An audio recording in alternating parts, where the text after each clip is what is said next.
Thank you everyone for subscribing to our channel.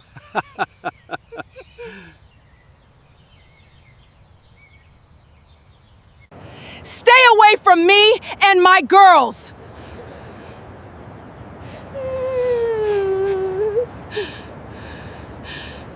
Don't you dare call yourself their father. Nala's voice ripped through the crowded church courtyard in Charlotte, North Carolina. The laughter stopped. The children stopped running. Conversations faded into silence as dozens of heads turned toward the sound. Jay Morgan froze. His hand was still holding a paper plate someone had just handed him, but he no longer felt it. His heartbeat slammed against his chest. "What?" he whispered, barely able to hear his own voice.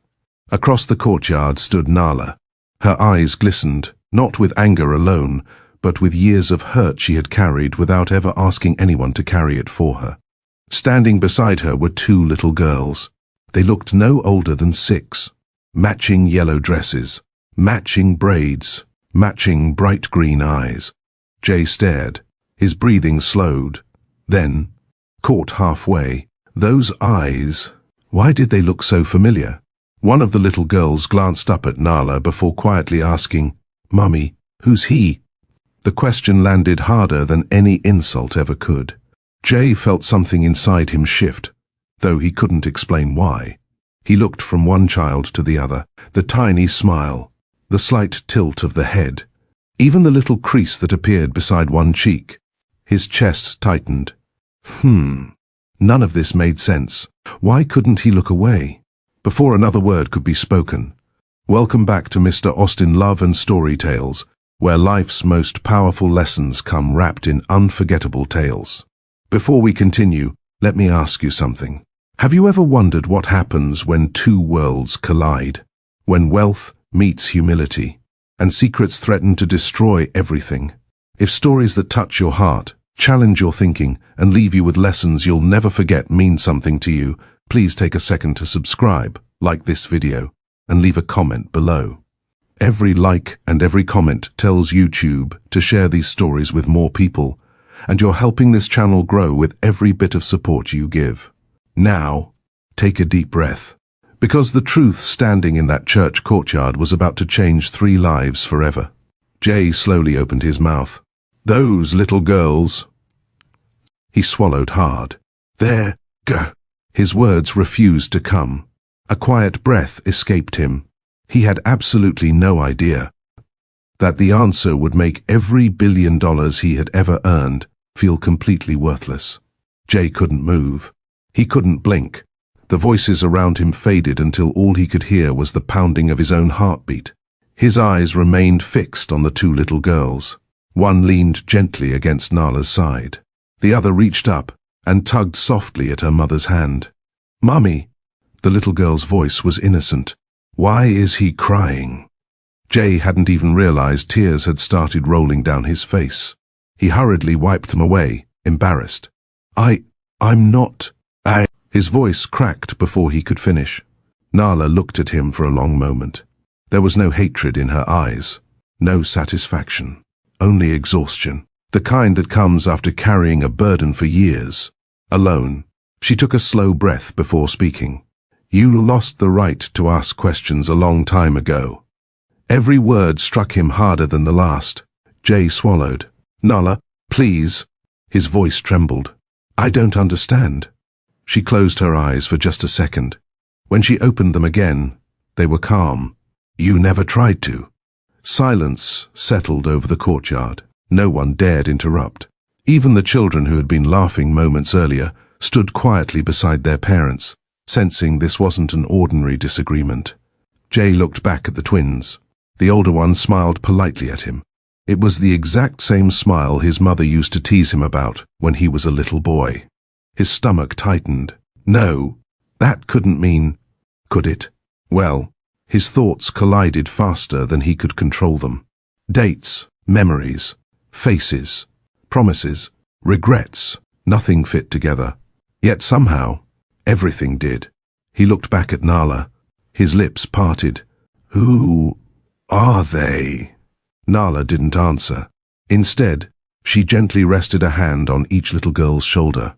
The twins looked up at her with complete trust, a trust they had never been forced to question. Jay watched that simple moment. Something deep inside him broke. For the first time in his extraordinary life, the billionaire who could buy almost anything understood the terrible weight of something money could never purchase.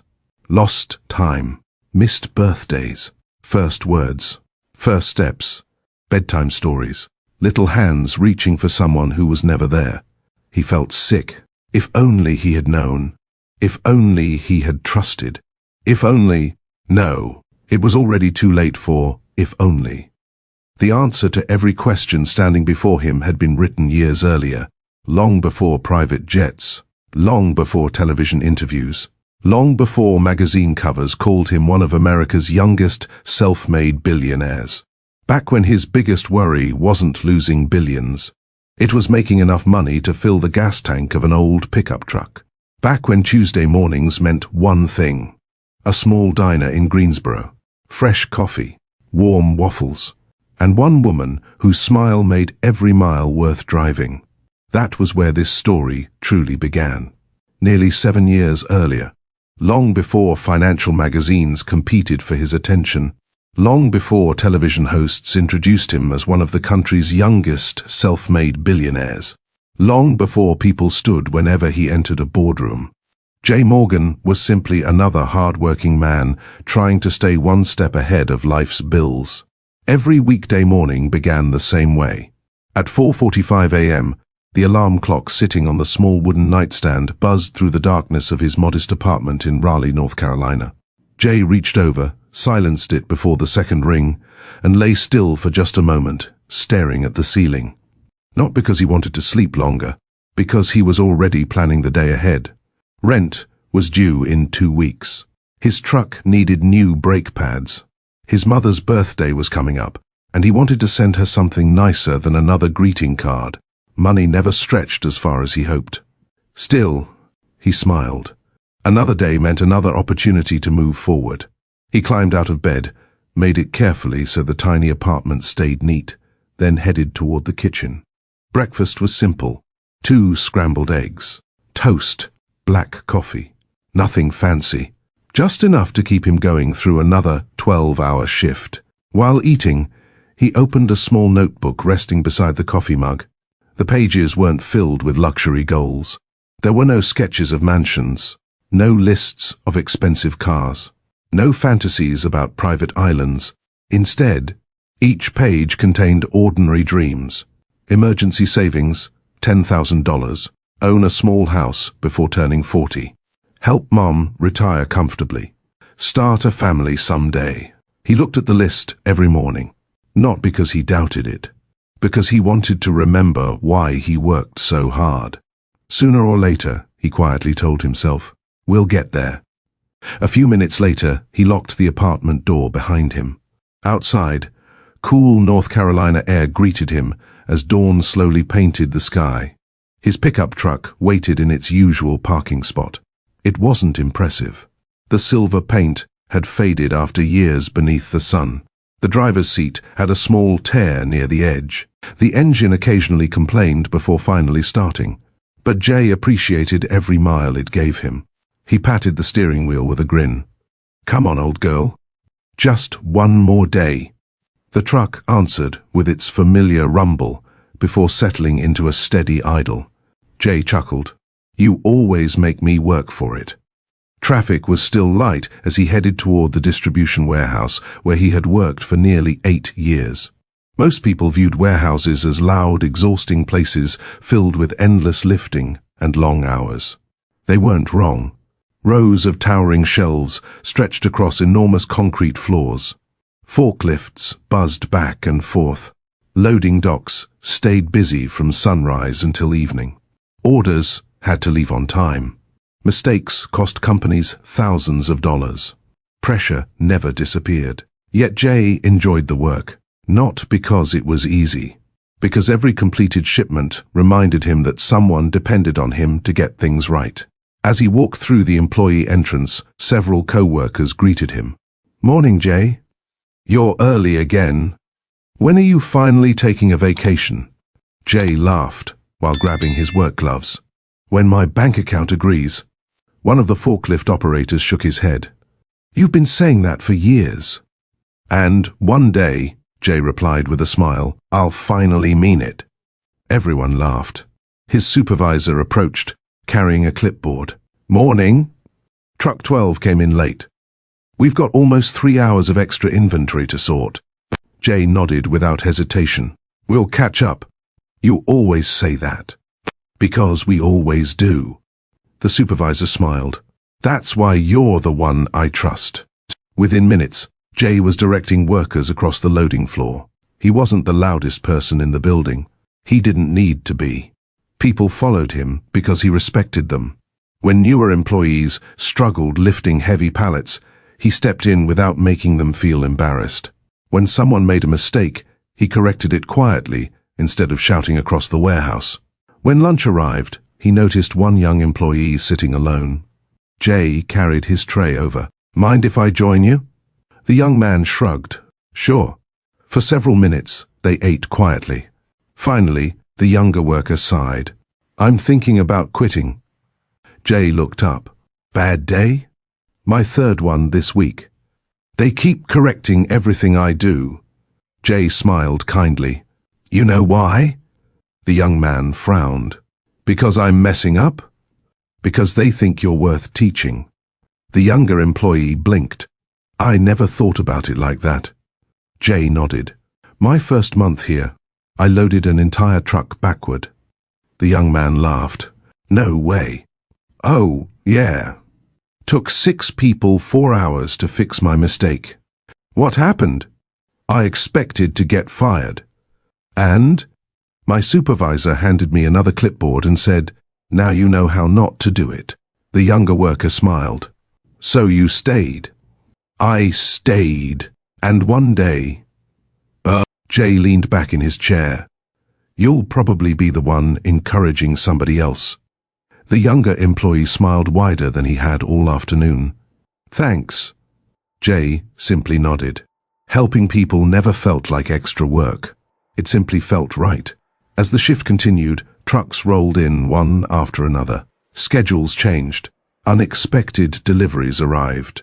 Machines stopped working. Deadlines moved closer. Still, Jay handled each challenge with the same quiet determination. His co-workers often wondered why he never seemed interested in chasing higher-paying corporate jobs.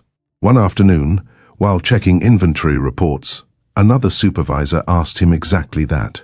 You ever think about leaving? Jay looked up from the paperwork. For what? You've got leadership skills. You could make twice as much somewhere else. Jay considered the question for a moment before answering. I don't need twice as much. I just need enough. The supervisor laughed. That's the difference between you and everybody else. What is? They're chasing money. What are you chasing? Jay looked across the warehouse floor where dozens of employees worked together to finish another shipment. A quiet smile crossed his face. Peace. The supervisor studied him for a second, then slowly nodded. I hope you find it. Jay believed he already had. He just didn't know life was quietly preparing to test everything he believed about trust, love, and the future waiting just beyond the next highway. Every Tuesday and Thursday, one delivery route carried Jay nearly 75 miles west to Greensboro. Officially, it was just another work assignment. Drop off inventory, collect paperwork, return before evening. Simple. At least, that was how it started. The route always finished around breakfast time. Almost directly across from one of the receiving warehouses stood a family-owned diner called Maple Corner Grill. It wasn't famous. Travel magazines never mentioned it. Tourists rarely stopped there. But local families filled nearly every booth each morning. Construction workers, teachers, retired couples, police officers grabbing breakfast before their shifts, college students studying over endless cups of coffee. It felt less like a restaurant and more like part of the neighborhood itself. The first time Jay walked inside, he noticed the smell of fresh cinnamon pancakes before anything else. Then he heard laughter coming from somewhere near the kitchen. A cheerful waitress balanced 3 plates with remarkable ease while greeting customers by name. "Morning, Mr. Collins. Your usual?" The older gentleman smiled. "You already know." She laughed softly. "I'll have it ready in just a minute." Jay quietly slid into an empty booth beside the window. Moments later, the same waitress approached carrying a coffee pot. "Good morning. First time here?" He looked up. For a brief second, he forgot what he had planned to order. She wasn't trying to impress anyone. There was no dramatic entrance, no exaggerated smile, just warm brown eyes, calm confidence, and genuine kindness that somehow made complete strangers feel comfortable. Jay rubbed the back of his neck, suddenly aware he had been staring. "Yeah, my first time." She smiled without making him feel awkward. "Well, welcome. I'm Nala. I'll make sure you leave full enough to come back." Jay laughed. "I guess that's a pretty good business plan." "It usually works." She handed him a menu. "But I'll warn you, our regulars are convinced the pancakes are the best in North Carolina." "And what do you think?" Nala leaned slightly closer, as though sharing a secret. "I think they're right." He smiled. "In that case, I probably shouldn't argue. Smart decision." She laughed before heading toward another table. Jay watched her greet every customer exactly the same way. Not rushed, not forced, present. An elderly woman struggled to reach the sugar dispenser. Before she even asked, Nala walked over and gently placed it within reach. A little boy accidentally knocked over his orange juice. Instead of sighing or looking frustrated, Nala crouched beside him. "It happens." She smiled. "We'll fix it together." The boy's worried expression disappeared almost instantly. A few minutes later, another customer quietly admitted he had forgotten his wallet. Before anyone else could react, Nala simply nodded. "You've been coming here every Friday for 10 years. You can pay next time." The man looked embarrassed. "Thank you." She waved him off with another smile. "No rush." Jay noticed everything, not because she demanded attention, because kindness has a way of revealing itself in the smallest moments. When she returned carrying his breakfast, she placed the plate in front of him. Pancakes, hash browns, eggs, and enough coffee to survive the workday. He looked down. "This looks amazing." She folded her order pad. "I'll let you decide after the first bite." Jay picked up his fork. After one mouthful, his eyebrows lifted. She noticed immediately. "I told you." He laughed. "You definitely did." Nala smiled proudly before heading toward another customer. Jay finished every bite, not because he was especially hungry, because somehow breakfast had become the best part of his morning.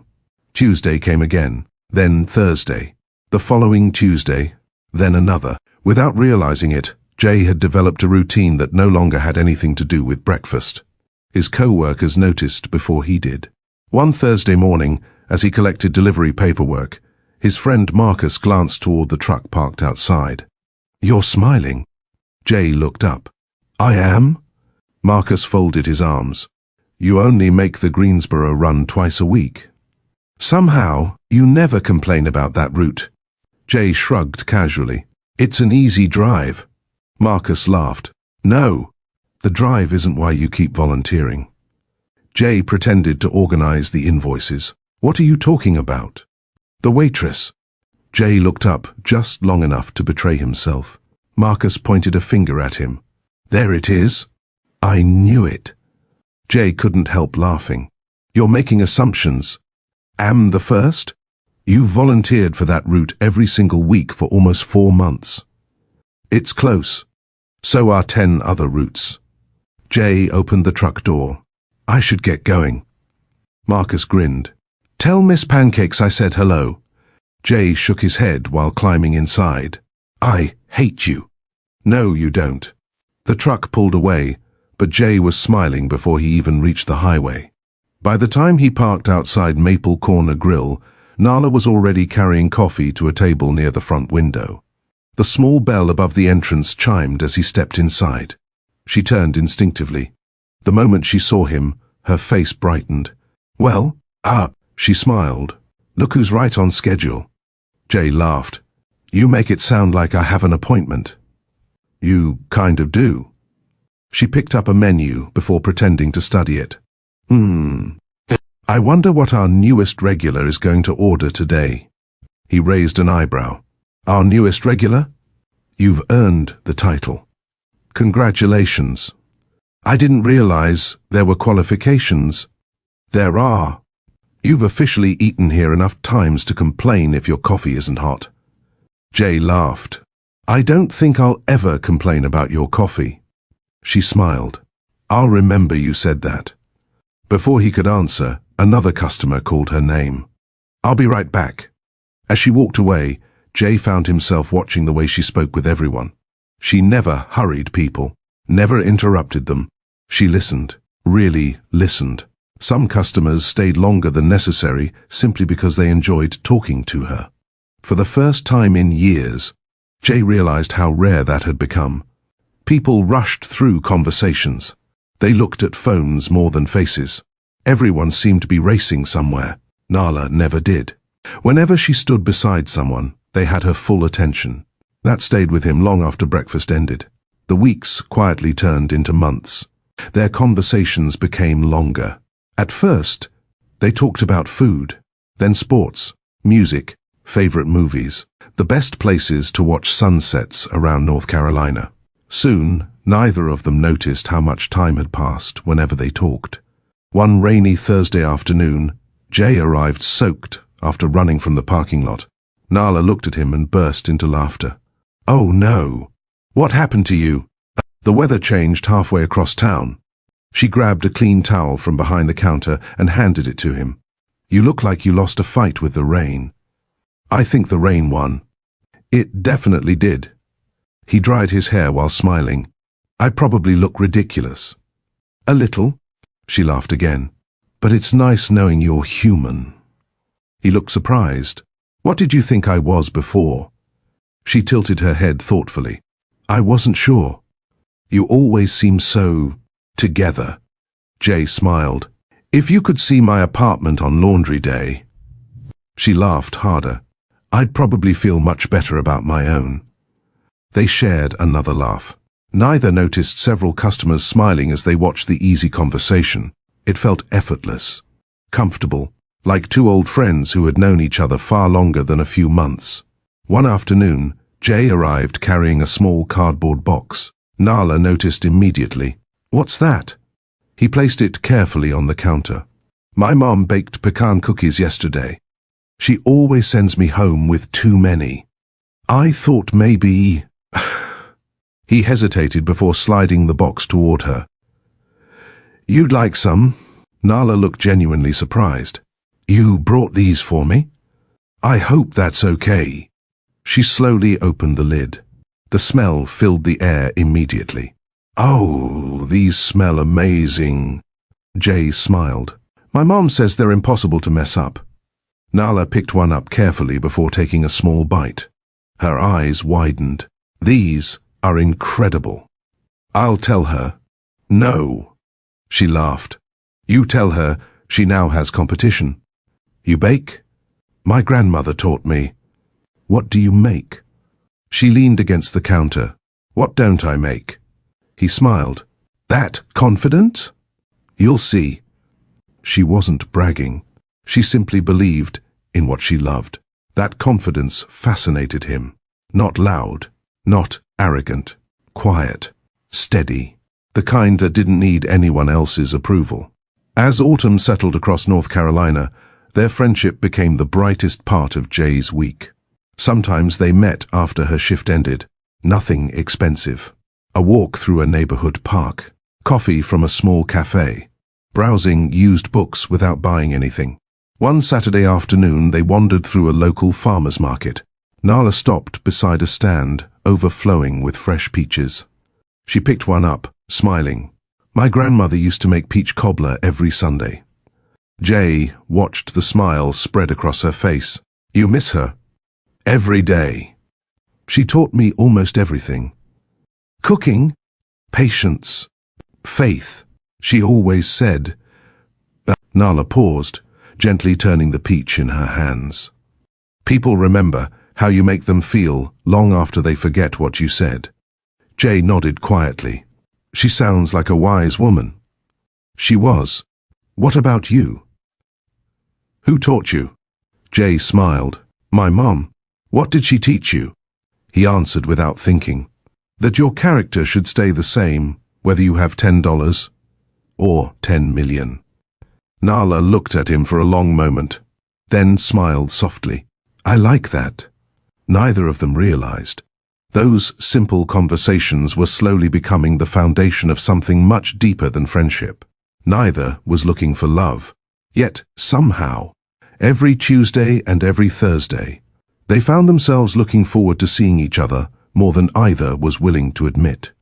By the beginning of the following spring, everyone around them had already reached the same conclusion. Jay and Nala just hadn't said it out loud yet. One Tuesday morning, one of the cooks leaned across the kitchen doorway as Jay paid for breakfast. You know, Jay looked over. What? You've ordered the exact same breakfast for almost 6 months. It's a good breakfast. The cook laughed. You don't even finish it anymore. Jay looked down at the half-full plate. I guess I get distracted. Oh, we know. The cook nodded toward Nala, who was helping an elderly customer near the front entrance. That's why you're really here. Jay rubbed the back of his neck. I walked right into that one. The cook grinned. You sure did. Across the room, Nala caught the exchange. She walked over carrying the coffee pot. What are you two whispering about? The cook answered before Jay could. He finally admitted why he keeps coming. Nala looked at Jay. Oh? Jay smiled sheepishly. I may have been slightly outnumbered. She folded her arms playfully. So? He met her eyes. I like spending time with you. For just a moment, neither of them spoke. The noise inside the diner seemed to disappear. Nala smiled first. I'm glad you finally said it. So am I. From that day forward, nothing felt uncertain anymore. They didn't need dramatic declarations. Their actions spoke first. Jay helped her carry supplies into the diner after closing. Nala packed him homemade lunches whenever she knew he had especially long shifts. On Sundays, they attended church together. They volunteered at community food drives. They celebrated small victories that most people overlooked. When Jay received a small promotion to warehouse supervisor, Nala surprised him with his favorite homemade chocolate cake. You baked this? I was hoping you'd ask. He laughed. I don't even want to cut it. You have to. Why? So I know if I need more practice. He took one bite, closed his eyes, then smiled. I think you've officially ruined restaurant cake forever. She laughed. I'll accept that compliment. Life felt wonderfully ordinary. Neither of them wanted anything more, until one unexpected phone call changed everything. It happened late on a Wednesday afternoon. Jay had just finished reviewing shipping reports when his office phone rang. This is Jay. A calm voice answered. My name is Daniel Foster. I'm calling from Horizon Tech Solutions in Charlotte. Jay frowned. I'm sorry. I think you have the wrong person. No, we have the right person. We've been given your name by 3 different logistics companies. Our distribution network has a serious problem. We need someone who understands warehouse operations from the ground up. Jay leaned back in his chair. What exactly are you asking? We'd like to meet. Tomorrow. He hesitated. I'm not a consultant. We're aware. That's exactly why we're calling. The conversation lasted less than 15 minutes. When he finally hung up, he remained seated in silence. His supervisor noticed immediately. Everything okay? Jay nodded slowly. I think so. What happened? A technology company wants me to solve a logistics problem. His supervisor blinked. They called you? They did. What are you going to do? Jay looked toward the warehouse floor, where he'd spent nearly a decade building a career, one shift at a time. A small smile crossed his face. I guess. He took a slow breath. I'll find out why. He had no idea that accepting that meeting would become the first step toward extraordinary success, and the beginning of the greatest mistake of his life. The following Monday didn't feel unusual. At least, not at first. Jay pulled into the warehouse parking lot just before sunrise, parked his aging pickup in its usual space, and sat quietly behind the steering wheel for a few extra seconds. His meeting with Horizon Tech Solutions was only 3 hours away. Ever since the phone call, one question had circled his mind. Why me? He wasn't a college professor. He wasn't a corporate executive. He didn't wear expensive suits or speak in polished business language. He was a warehouse supervisor, a man who spent more time around loading docks than conference tables. Yet someone believed he had an answer worth hearing. He smiled to himself. Whether anything came from the meeting or not, he intended to give it everything he had. By mid-morning, Jay walked through the glass doors of Horizon Tech Solutions headquarters in Charlotte. Everything looked different from what he was used to. Bright open offices, glass conference rooms, employees carrying laptops instead of clipboards, large digital displays showing shipment routes across the country. A young receptionist greeted him warmly. You must be Mr. Morgan. He nodded. That's me. They're expecting you. She handed him a visitor badge. Conference room B. As Jay followed the hallway, he quietly reminded himself of something his mother often said. Never let someone's expensive office make you forget your own value. Those words settled his nerves. Inside the conference room sat 6 people. Some wore tailored business suits. Others had tablets already open in front of them. A tall man stood and extended his hand. Jay, I'm Daniel Foster. We appreciate you coming. Jay shook his hand firmly. Happy to help. Daniel smiled. I've heard you're good at solving problems. Jay answered honestly. I just try to understand them first. Several people around the table exchanged quick glances. One executive smiled. That wasn't the answer they expected. For the next 2 hours, they explained their situation. Delayed shipments, confused inventory, warehouses communicating poorly with distribution centers, millions of dollars disappearing every month because departments weren't working together. Finally, Daniel looked across the table. So, what would you do?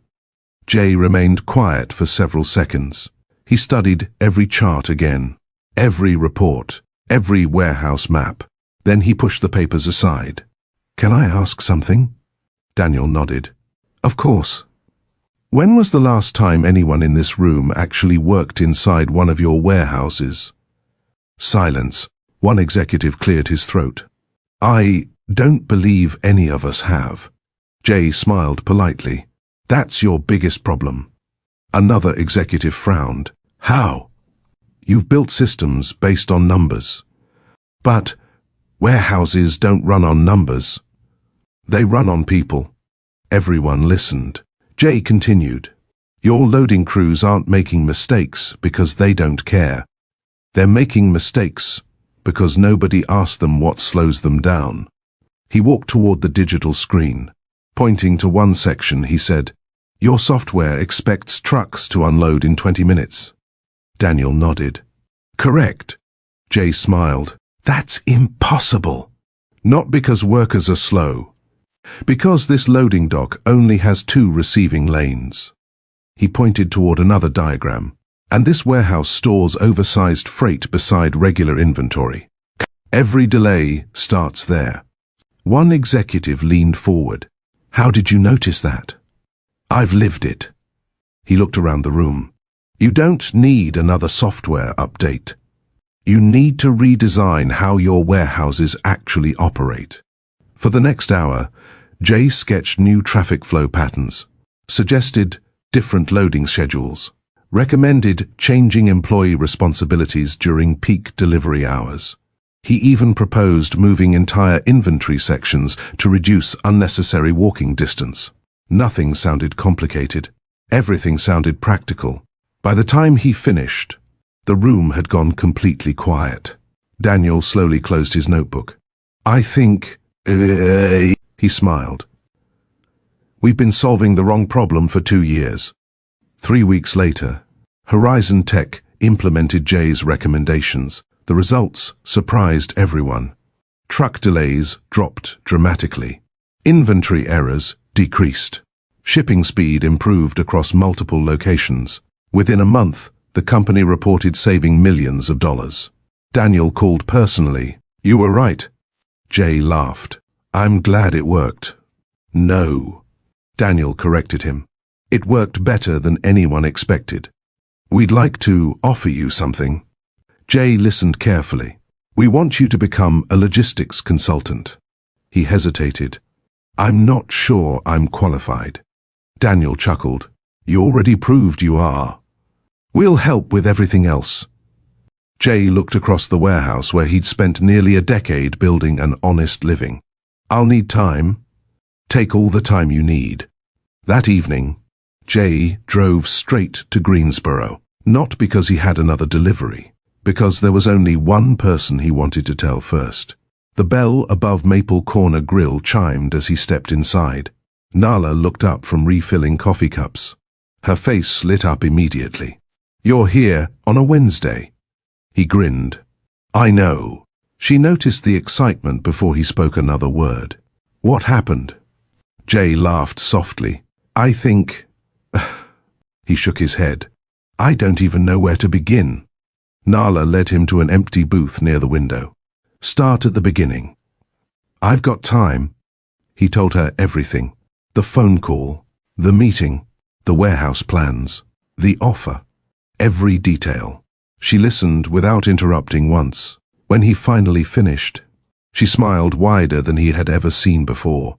I knew it! Jay blinked. You knew what? That someone would notice you. He laughed. You sound less surprised than I am. I'm not surprised at all. She leaned forward. Jay, you've always solved problems. You solve them at work. You solve them for strangers. You solve them for your friends. Why wouldn't someone eventually pay attention? Her confidence in him settled somewhere deep inside his heart. No investor, no executive, no future business partner would ever make him feel as capable as the woman sitting across that booth did in that single moment. He reached across the table. She met him halfway. Their fingers intertwined naturally. Neither needed to say another word. Outside, evening sunlight stretched across the streets of Greensboro. Inside that small neighborhood diner, two ordinary people quietly celebrated what felt like the beginning of something beautiful. Neither of them realized. Success had already knocked on their door. Soon, it would begin asking for things neither of them imagined they could lose. The consulting project was supposed to last 6 weeks. It turned into 6 months. Then another contract followed, and another. Soon, Jay found himself spending more time in conference rooms than warehouse aisles. His pickup truck was still parked outside his apartment. His morning coffee still came from the same corner cafe. He still preferred jeans over tailored suits whenever he wasn't working. But the people around him had changed. Instead of warehouse supervisors and forklift operators, his days were now filled with investors, company founders, corporate attorneys, executives who measured success in quarterly reports instead of honest conversations. At first, the change felt exciting. Every new project challenged him. Every successful solution gave him confidence. Companies began competing for his time. His calendar filled weeks in advance. For the first time in his life, money stopped being something he worried about. One Friday evening, Jay stopped by Maple Corner Grill after finishing a meeting in Greensboro. Nala looked up from the register and smiled. There you are. I was starting to think Charlotte had adopted you. Jay laughed as he slipped into his favorite booth. I've been busy. I know. She placed a fresh cup of coffee in front of him before he even ordered. I've been keeping score. Oh? You've cancelled dinner twice. You missed church last Sunday. And she folded her arms with playful seriousness. You still owe me one movie night. Jay rubbed the back of his neck. Guilty. I'll make it up to you. You always do. She smiled. I just like reminding you. He reached across the table and gently squeezed her hand. Thank you for understanding. Her expression softened.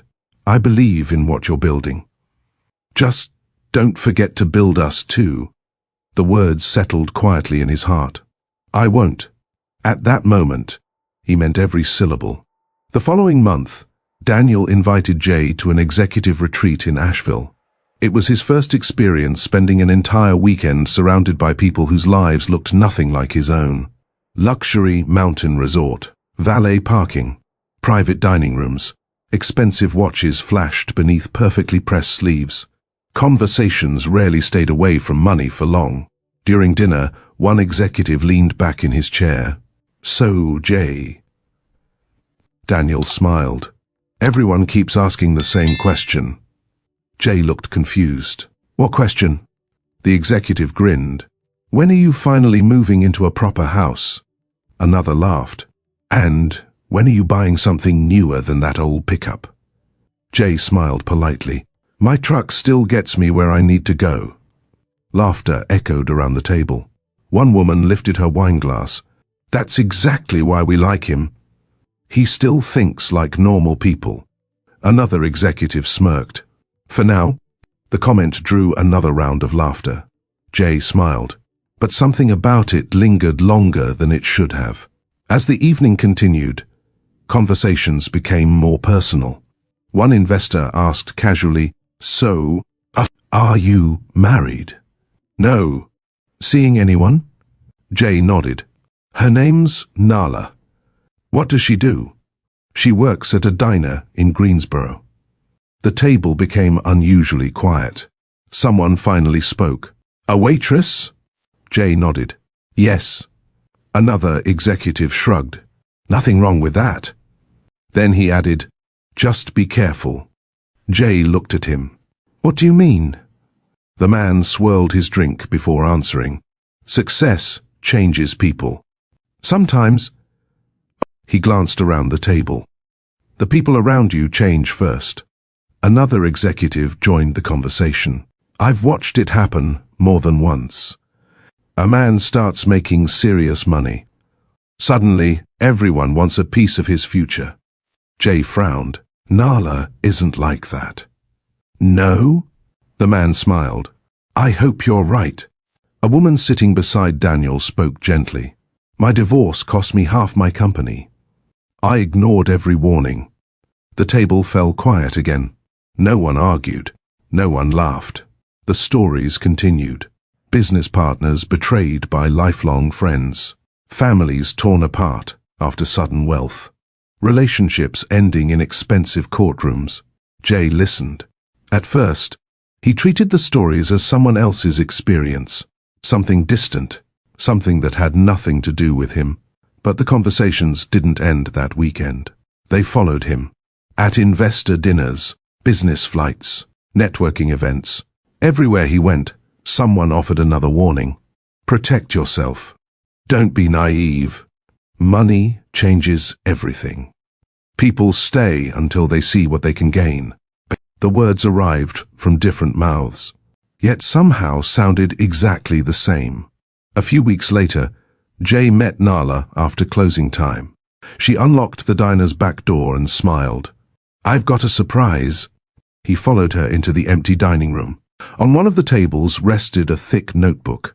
Colorful tabs marked dozens of pages. She pushed it toward him. Open it. Jay flipped through the first few pages. Recipes, cost estimates, equipment lists, business licenses, marketing ideas, projected expenses, future locations. He looked up. You've been working on this? For months. She nodded excitedly.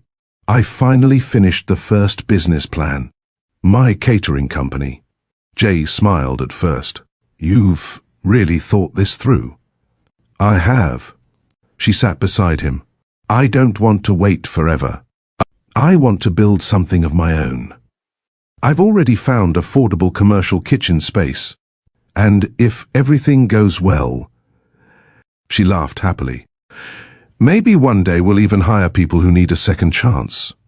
Jay turned another page, then another. There was so much detail, so much planning, so much ambition. Without warning, the conversations from Asheville returned. People stay until they see what they can gain. Protect yourself. Success changes people. He stared at the projected revenue page. His smile slowly disappeared. Nala noticed immediately. "What?" He looked away. "Nothing." "No." She gently touched his arm. "Something changed." "What is it?" He closed the notebook. "I've just had a long week." She searched his face. "You've had long weeks before. This is different." "It's not." "It is." Silence settled between them. She didn't recognize the expression looking back at her. For the first time since they'd met, Jay wasn't looking at her with complete trust. He wasn't even looking at her at all. A quiet breath escaped him. He hated the thoughts filling his mind. He wanted to push them away. He wanted to believe the woman sitting beside him, not the voices he'd heard for months. But once doubt enters a heart, it rarely asks permission to stay. Nala slowly withdrew her hand. Neither of them realized it that night, but an invisible distance had quietly begun growing between them. One conversation at a time, one unanswered question at a time, one unnecessary fear at a time.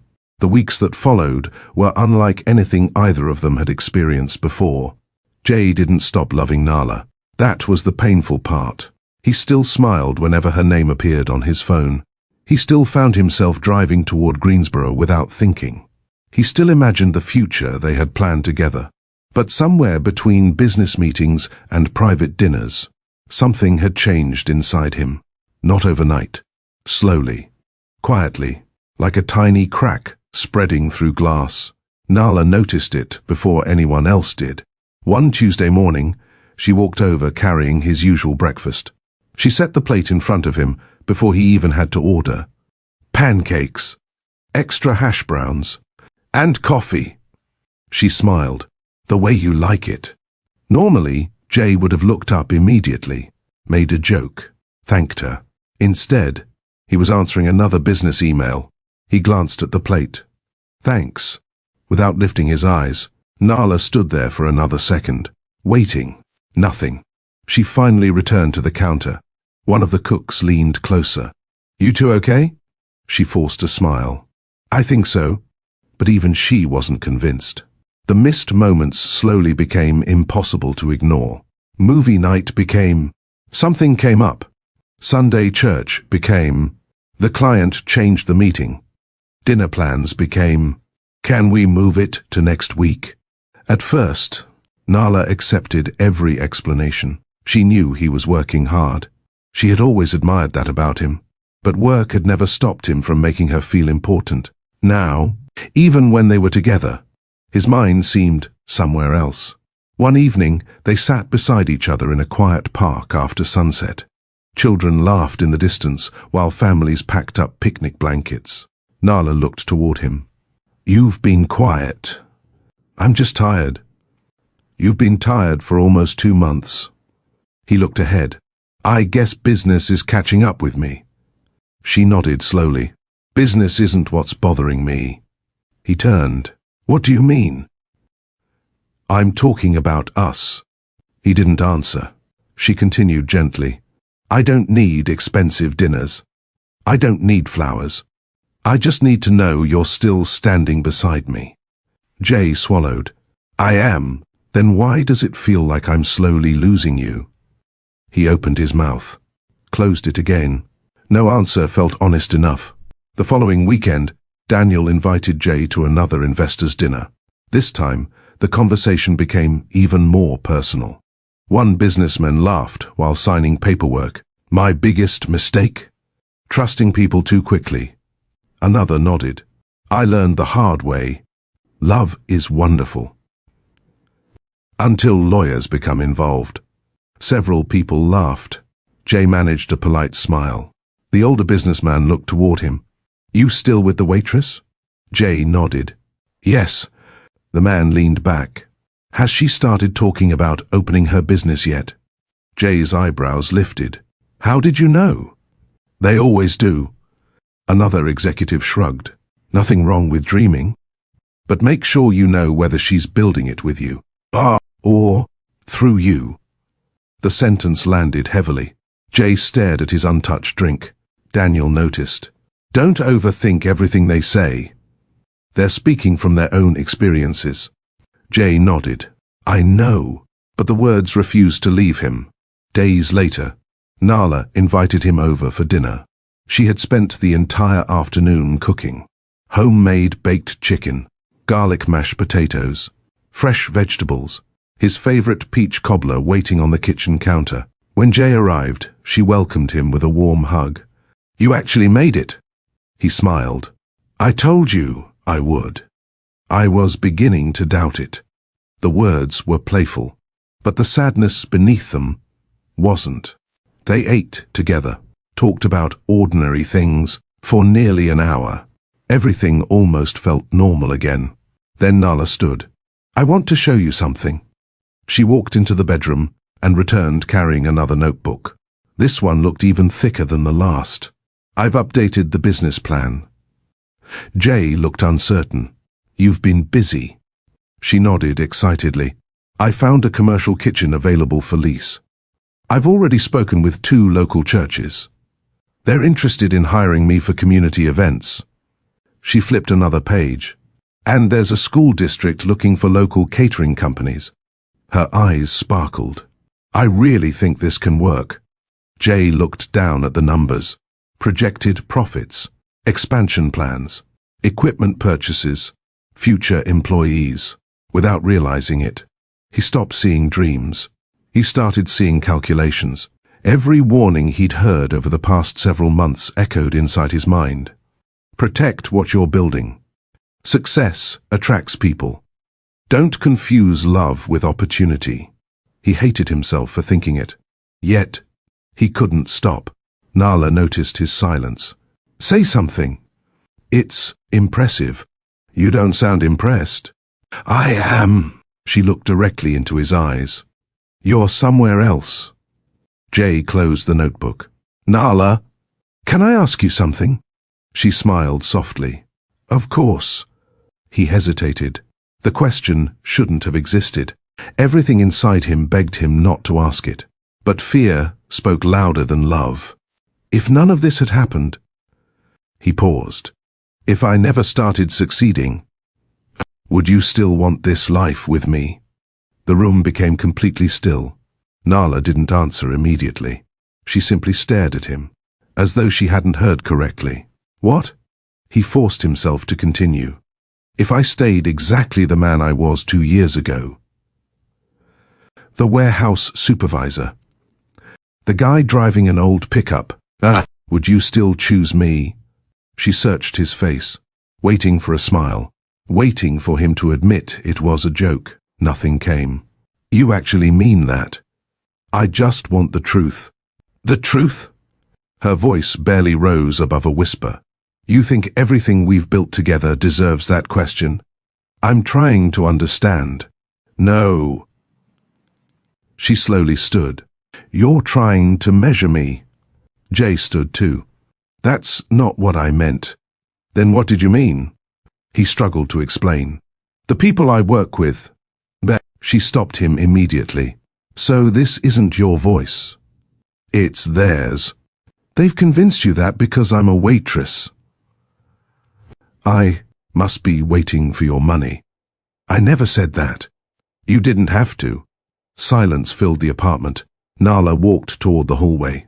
A few moments later, she returned holding the small silver necklace Jay had given her on her birthday. It wasn't expensive. He had saved for months to buy it. She placed it carefully on the dining table between them. Tears filled her eyes. Not dramatic tears. The quiet kind that arrive after disappointment has gone too deep for anger.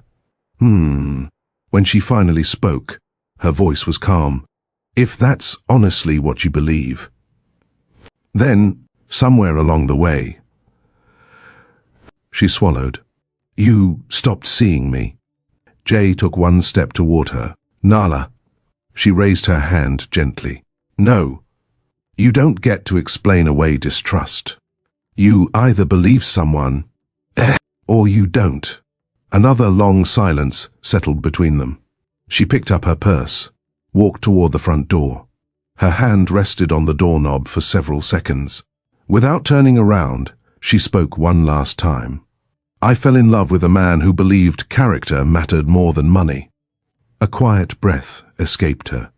I don't know the man standing behind me anymore. The door opened, then slowly closed. Jay remained exactly where he was. He wanted to run after her. He wanted to apologize. He wanted to tell her she was right. That fear had clouded his judgment, that none of those voices mattered. His hand even reached toward the door. But pride stopped him. Just for one moment. One terrible, life-changing moment. Outside, Nala walked to her car before the tears she had been holding back finally escaped. Inside the apartment, Jay stared at the necklace lying alone on the table. Neither of them knew that the goodbye they had just lived through would cost them nearly 7 years and change 3 innocent lives forever. The first week after the breakup felt unreal. Jay still reached for his phone every Tuesday morning. His thumb hovered over Nala's name. Every single time, he put the phone back into his pocket. He convinced himself she needed space. Tomorrow would be better. Next week would be better. The longer he waited, the harder it became to call. Pride quietly disguised itself as patience. Neither of them noticed the difference until it was too late. Nala threw herself into work. The diner became more than a job. It became a place where she didn't have to answer questions she wasn't ready to face. Customers still smiled. Children still laughed over pancakes. Coffee still filled the room with its familiar aroma. Life continued moving. Her heart didn't. One evening after closing, she sat alone inside the empty diner, staring at the notebook that held her catering plans. Every page reminded her of the future she thought she and Jay would build together. Now, it belonged to her alone. The owner, Mrs. Dawson, walked over quietly. You've been sitting there almost an hour. Nala looked up. I didn't realize. Mrs. Dawson pulled out the chair beside her. You want to talk? Nala smiled politely. I wouldn't know where to start. Start wherever it hurts. For a few moments, Nala simply looked at the notebook. Finally, she whispered, the hardest part isn't losing him. Mrs. Dawson listened. It's realizing he stopped believing the person I've always been. The older woman reached across the table and gently covered Nala's hand. Never let someone else's fear convince you to doubt your own worth. Those words stayed with Nala long after she drove home. The following morning, she opened the notebook again.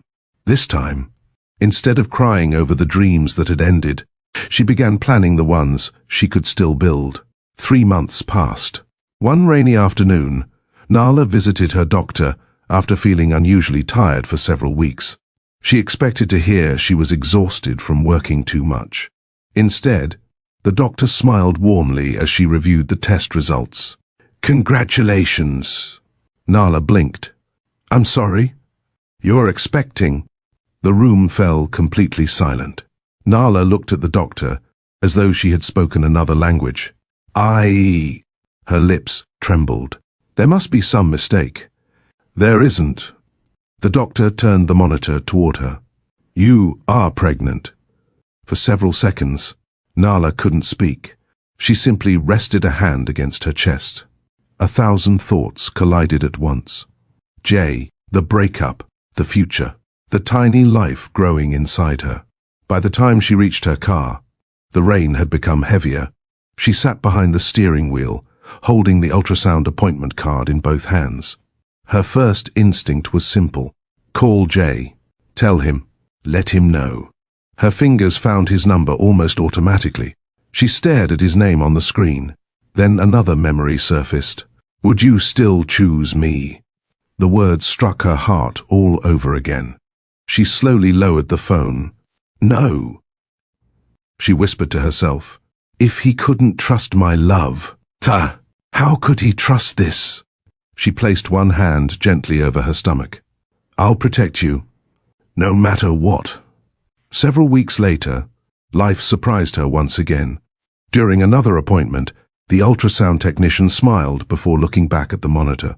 Well, I wasn't expecting that.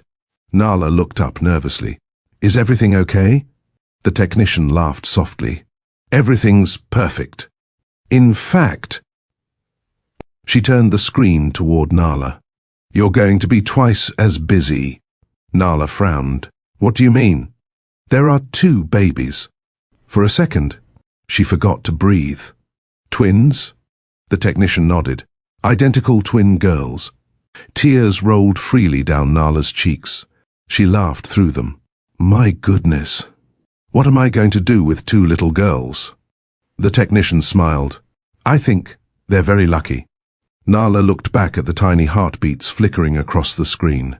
Her fear didn't disappear. Neither did the uncertainty. But something stronger quietly took its place. Purpose. From that day forward, every decision she made centered around the daughters she had not yet met. While Nala prepared for motherhood, Jay's life accelerated faster than he ever imagined. His consulting business expanded beyond North Carolina. Manufacturing companies sought his advice. National retailers hired him to redesign supply chains. One successful project led to another. Within 2 years, he launched his own logistics technology company. Investors lined up. Partnerships multiplied. Growth came faster than anyone predicted. Business magazines featured his story. Financial television networks requested interviews. Articles praised the warehouse supervisor who had transformed practical experience into one of the fastest-growing logistics companies in the country. Eventually, the headlines changed. America's youngest self-made billionaire in logistics. Friends celebrated. Investors applauded. Employees admired him. Yet every celebration ended exactly the same way. He returned to an empty penthouse overlooking Charlotte's skyline. He loosened his tie, walked toward the enormous windows, and stood there, listening to silence. One evening, his assistant called, "Congratulations, Jay. Another acquisition closed today. You should celebrate." He looked across the city lights. "I already have dinner plans." After hanging up, he looked around the empty apartment. There were no dinner plans. There hadn't been for years. One Saturday afternoon, while searching through a storage closet for old tax records, Jay discovered a worn cardboard box. Inside were items he hadn't seen since moving into the penthouse. A faded baseball cap, old warehouse identification badges, receipts, photographs. Near the bottom lay a diner receipt. $12.84. He smiled. On the back, written in neat handwriting, were words he hadn't read in years. Don't work too hard. Even superheroes need breakfast. Nala. His fingers remained still against the paper. He reached deeper into the box. Another photograph slipped free. It showed Nala standing outside Maple Corner Grill at sunset. She wasn't looking at the camera. She was laughing at something he had said only seconds before. He remembered that afternoon perfectly. He had taken the picture without telling her, because he wanted to remember that smile forever. His chest tightened. All the success, every award, every interview. None of it had erased her, not even a little. He lowered himself into a chair. For the first time in years, he allowed himself to say the truth out loud. I still love her. The apartment offered no answer. Monday morning arrived. His assistant entered carrying a full schedule. You've got the board meeting at 9. California investors at 11. A television interview after lunch. And dinner with... Cancel everything.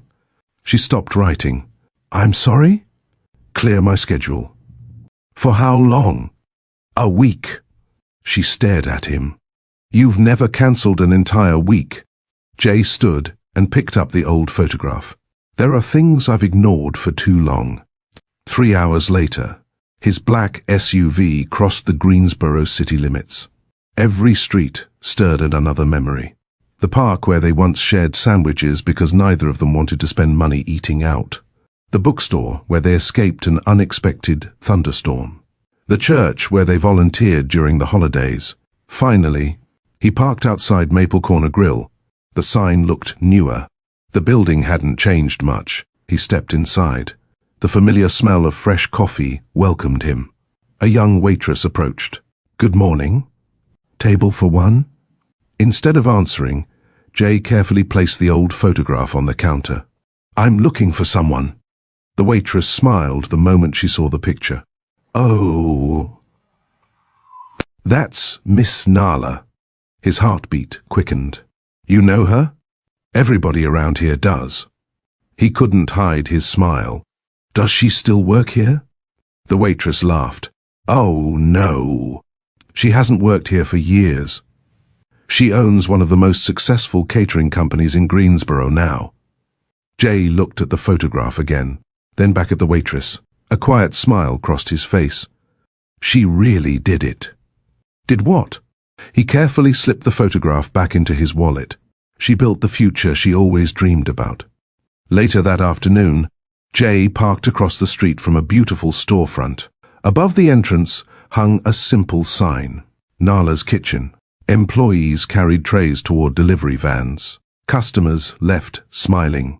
Several stopped to hug the woman standing near the doorway. Then, the door opened.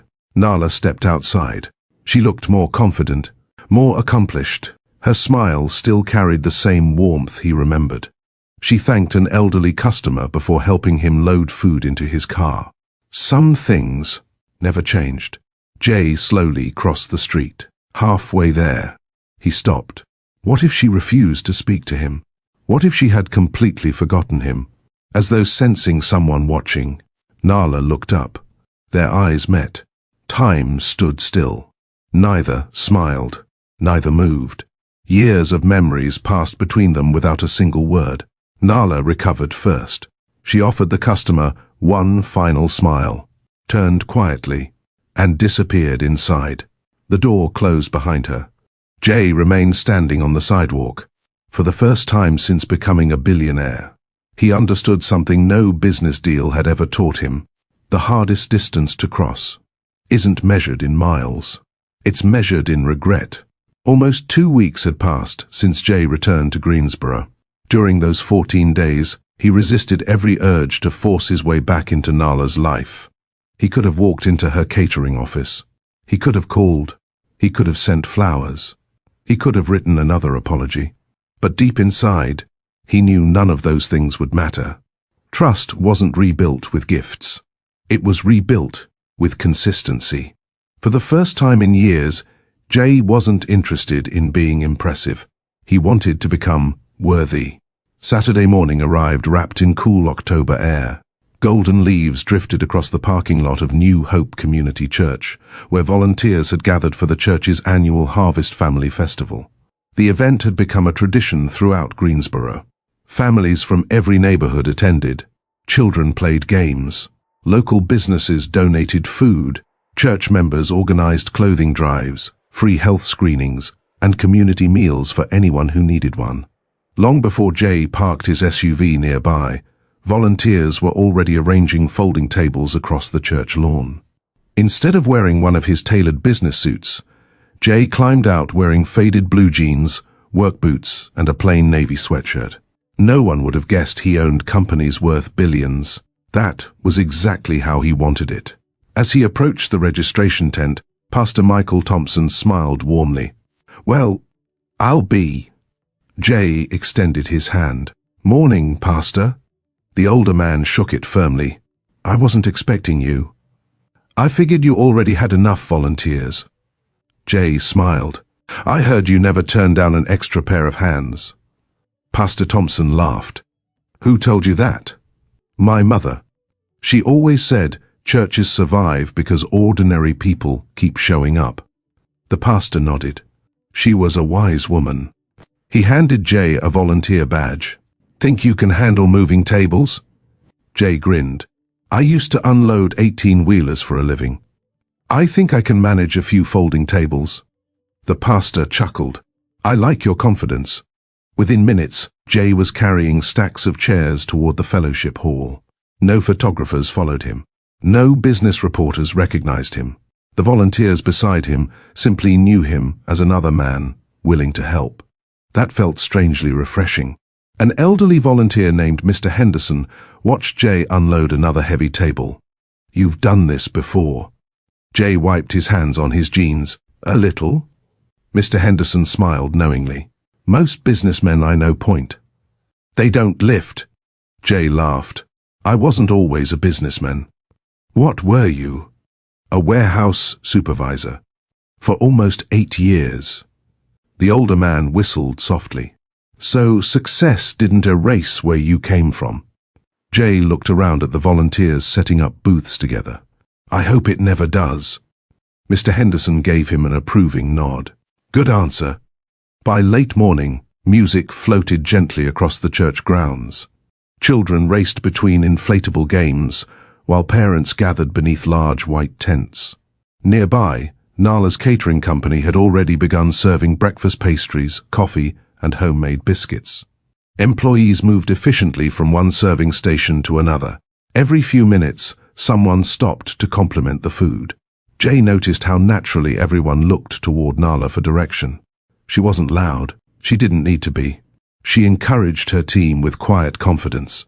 Whenever someone looked overwhelmed, she stepped beside them instead of calling instructions from across the room. Nothing about her leadership had changed. She still served people before herself. Seeing her again stirred memories he thought he had buried. For a brief moment, he considered walking over, just to say hello, just to apologize again. Instead, he remained where he was. She deserved the space she had chosen. Around noon, the children's bake sale officially opened.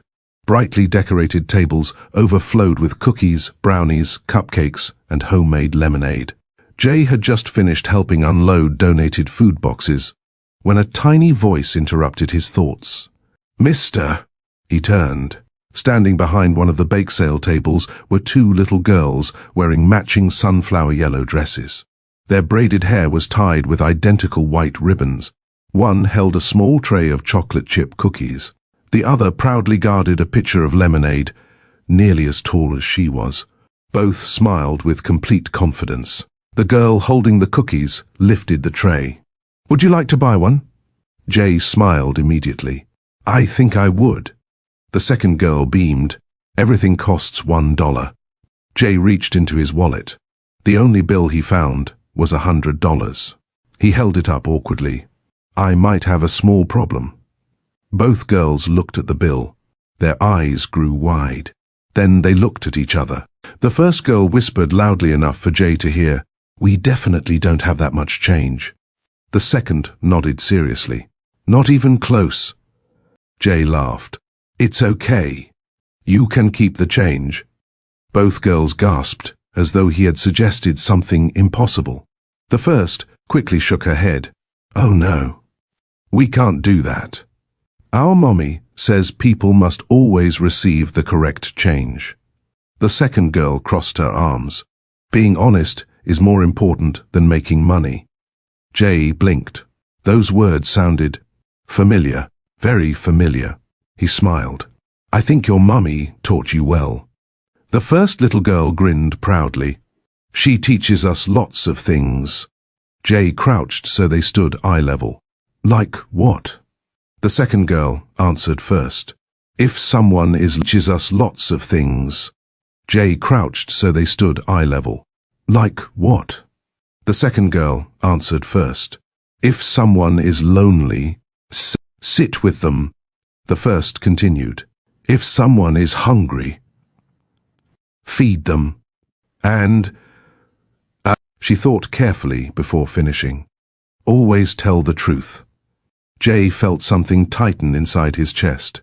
The simplicity of those lessons reminded him of conversations he and Nala once shared while walking through Greensboro years ago. He pushed the thought aside.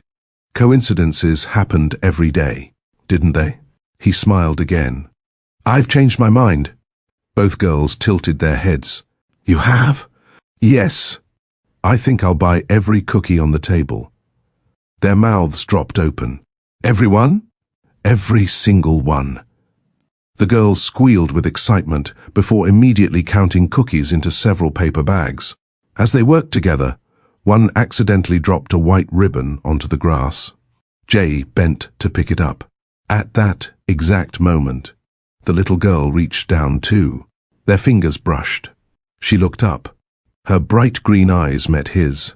A warm smile spread across her face. Not forced, not shy, natural.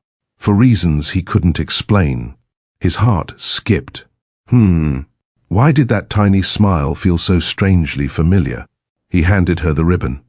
I think this belongs to you. She accepted it politely. Thank you, mister. My name's Nova. Her sister smiled just as brightly. And I'm Noelle. Jay repeated their names quietly. Nova? Ah, Noelle? They're beautiful names. Before either little girl could answer, another familiar voice drifted across the courtyard. Girls! Jay looked up. Nala had just stepped out of the fellowship hall carrying another serving tray. The moment she noticed who stood beside her daughters, she stopped walking. Her smile disappeared. Not dramatically. Simply gone. Nova waved enthusiastically. Mommy! We sold almost all our cookies. Noelle pointed proudly toward Jay. He bought them. Nala slowly approached. Every step measured. Every expression carefully controlled. She looked at Jay, then at her daughters, then back again. Girls, she said gently. We still have tables to prepare.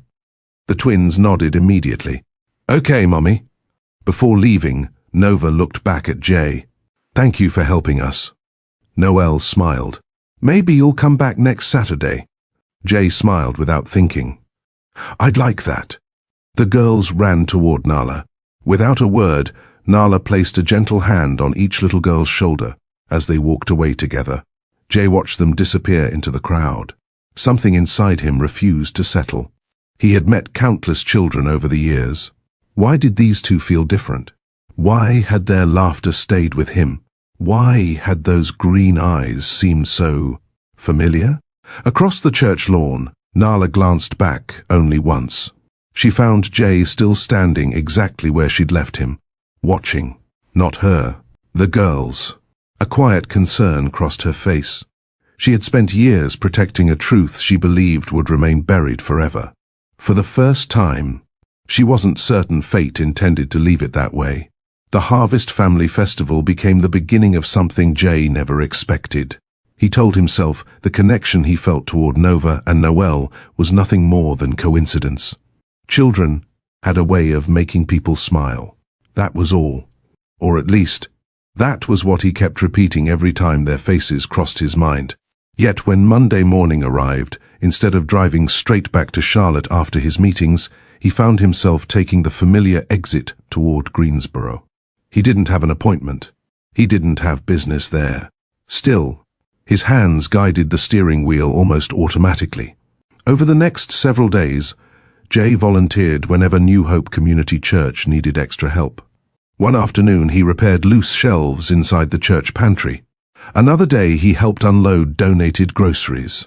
Later that week he spent nearly 3 hours repainting benches in the children's playground. Nobody treated him like a billionaire. Nobody asked about television interviews or business awards. To everyone there, he was simply Jay, a man willing to help. Oddly enough, he preferred it that way. Thursday afternoon brought another community meal. Volunteers hurried between tables carrying trays filled with food. Jay balanced 2 large containers of bottled water while making his way toward the fellowship hall. Just before reaching the entrance, 2 familiar voices stopped him. Mr. J! He turned. Nova and Noelle came running across the courtyard, each carrying a paper plate with a slice of homemade pie. They stopped directly in front of him. Nova smiled proudly. We saved you dessert. Jay laughed. You remembered me? Both girls looked confused. Of course we did. Noelle tilted her head. You bought all our cookies. Jay accepted the plate. I don't think anyone's ever thanked me with pie before. Nova giggled. Mummy made peach pie.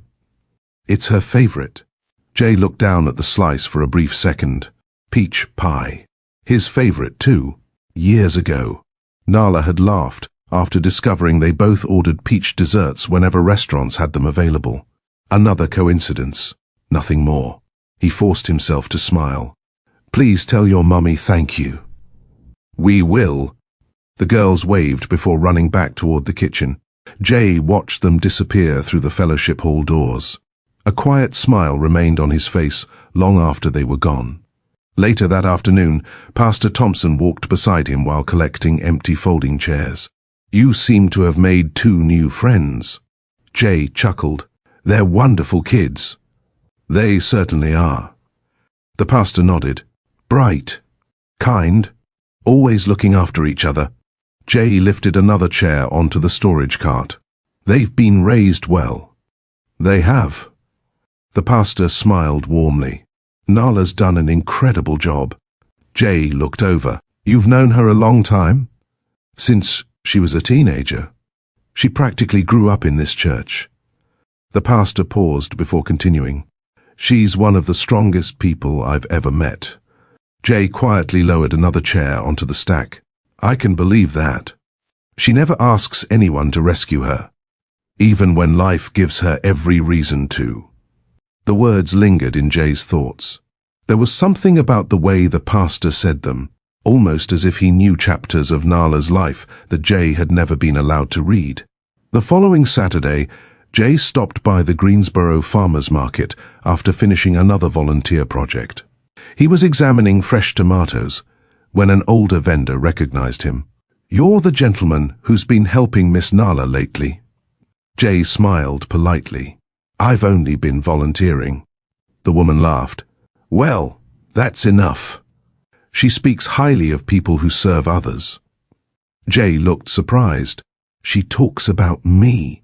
Not by name. But, she noticed. The vendor continued arranging vegetables before adding, You know, that young woman has one of the biggest hearts in this town. Jay nodded. I remember. No. The older woman smiled knowingly. You remember the waitress. I know the woman she's become. Jay listened carefully. When my husband got sick last winter, she delivered meals to us 3 times a week. We couldn't afford them. She never accepted a single dollar. Another customer overheard the conversation and joined in. My grandson attends Lincoln Elementary. Every Friday she donates lunches for children whose parents are struggling. A florist arranging bouquets nearby looked over. She buys flowers every Mother's Day for women in the nursing home who don't have family visiting. Another voice came from behind. And every Thanksgiving, she feeds half the neighborhood before feeding herself. Jay turned. An elderly gentleman smiled warmly. Good people are remembered. Money doesn't buy that. Jay felt something tighten inside him. Years ago, business executives had described Nala as someone who would eventually chase wealth. Yet every person in Greensboro described someone completely different. Someone generous, someone dependable, someone who quietly gave without expecting recognition. He lowered his eyes. How had he allowed strangers to convince him they understood her better than he did? That question stayed with him throughout the weekend. Sunday afternoon, after another church event, Jay remained behind helping fold tablecloths inside the fellowship hall. Most volunteers had already gone home. Only a handful remained. As he carried a box toward the storage room, an elderly woman stepped into the hallway. She wore a pale blue cardigan and carried herself with quiet dignity. Her silver hair was neatly tied back. She smiled gently. You must be Jay. He set the box down. Yes, Mum. I'm Evelyn Carter. We've never met. She extended her hand. I've known Nala since she was little. Jay smiled politely. It's nice to meet you. Mrs. Carter studied him for several moments. Not unkindly. Simply, carefully. "I've been watching you." Jay looked surprised. "I hope that's a good thing." She smiled. "I've watched you volunteer. I've watched how you speak to people. I've watched how those little girls seem drawn to you." His expression softened. "They're wonderful children." "They certainly are." She nodded. "They remind me of someone." Jay smiled. Nala. The older woman remained silent for a second, then slowly shook her head. "No, they remind me of both their parents." Jay frowned slightly. "I'm sorry?" Mrs. Carter's eyes rested on him a moment longer, as though debating whether to say something else. Instead, she simply smiled. "You'll understand someday." Before Jay could ask another question, another volunteer called her name from across the hallway. "Evelyn, we're ready." "I'm coming." She turned back toward Jay. "Take care of yourself." Then she walked away. Jay stood alone beside the storage room door. Her words echoed inside his mind. "They remind me of both their parents." He looked through the fellowship hall windows. Outside, Nova and Noelle chased each other across the church lawn, laughing as autumn leaves swirled around their tiny feet. A slow breath escaped him. Well, why couldn't he shake the feeling that somehow those little girls had entered his life for a reason? He didn't have the answer. Not yet. But somewhere deep inside, questions had begun replacing certainty. And questions had a way of leading people toward truths they never expected to find. The conversation with Mrs. Evelyn Carter refused to leave Jay's mind. He replayed it during the drive back to Charlotte. Again while brushing his teeth that night. Again the following morning during a board meeting. "They remind me of both their parents." Such a simple sentence, yet it carried a weight he couldn't explain. He tried to dismiss it. Perhaps Mrs. Carter had simply meant the girls inherited Nala's kindness and their father's personality, nothing more. There was no reason to overthink it. Still, his thoughts kept returning to Nova and Noelle.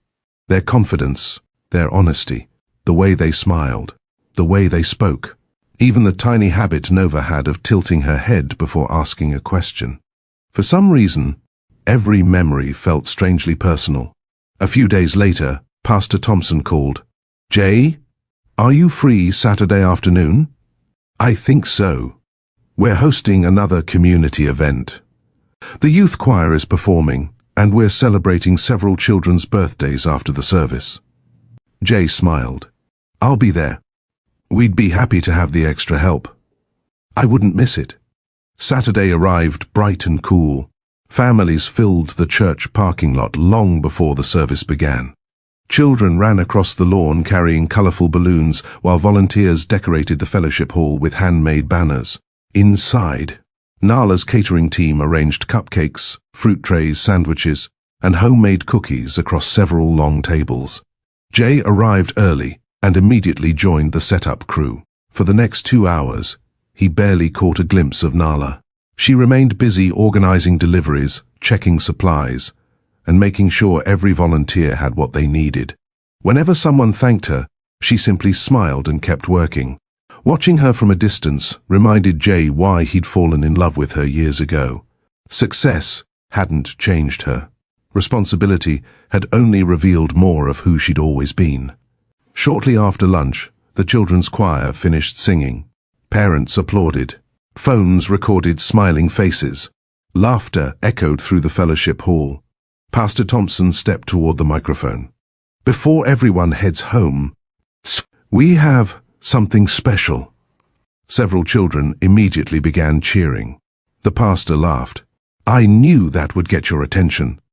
Today, we're celebrating the birthdays of several wonderful young members of our church family."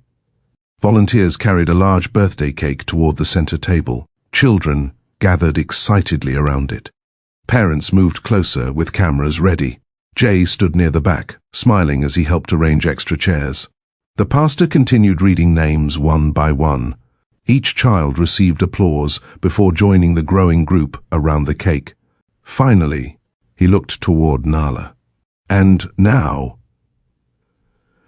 A very special birthday blessing for our favorite sisters, Nova and Noelle. The twins ran forward, hand in hand. Their matching smiles lit up the entire room. Everyone clapped. Several church members called out birthday wishes. Jay found himself applauding too. The girls deserved every bit of happiness. As the choir began singing Happy Birthday, Jay turned toward the volunteer standing beside him. How old are they? The woman smiled. They just turned 5. 5. The number landed somewhere deep inside him. He looked back toward the twins. 5 years old.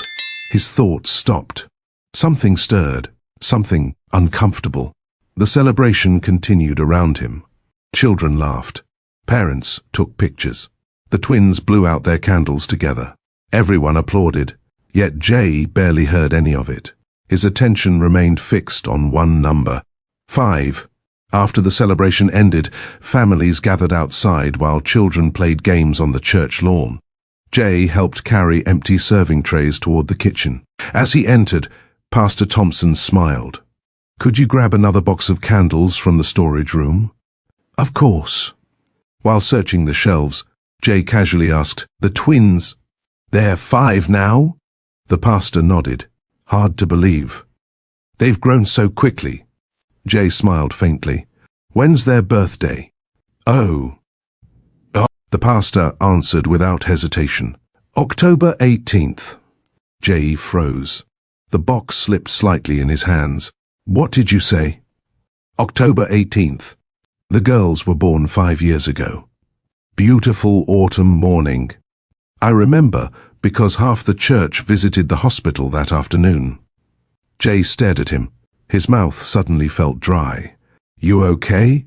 "Yeah." "Oh." His voice sounded distant. He forced a smile.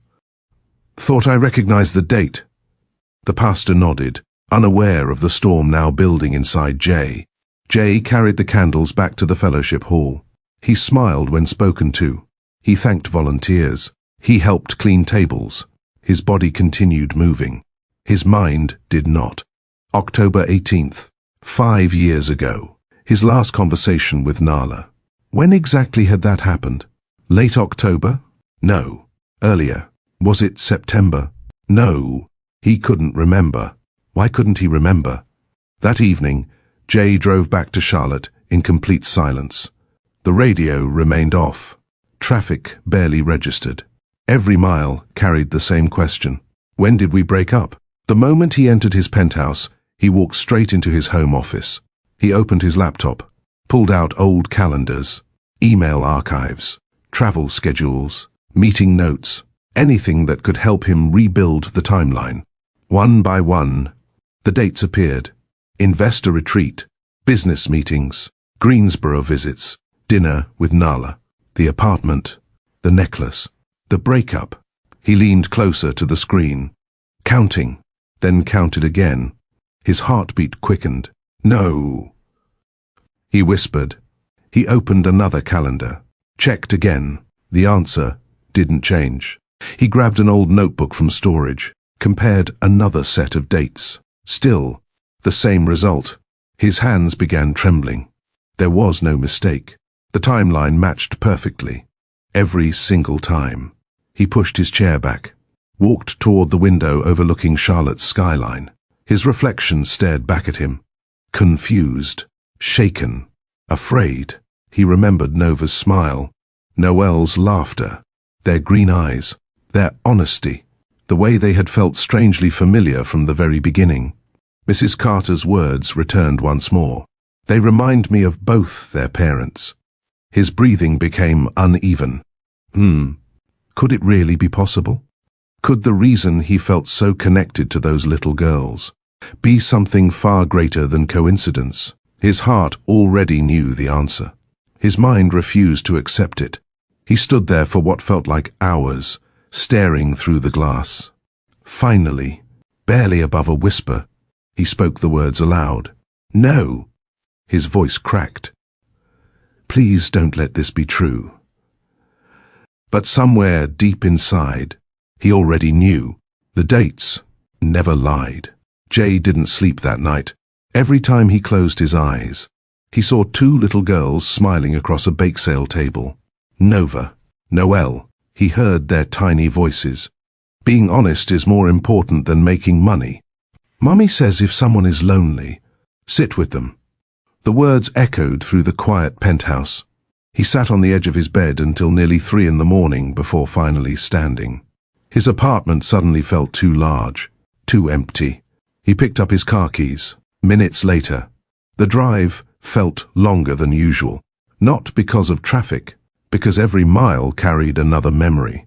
The first breakfast he shared with Nala. The afternoon she laughed so hard, she accidentally spilled syrup across the table. The evening they walked through the park, talking about nothing important at all.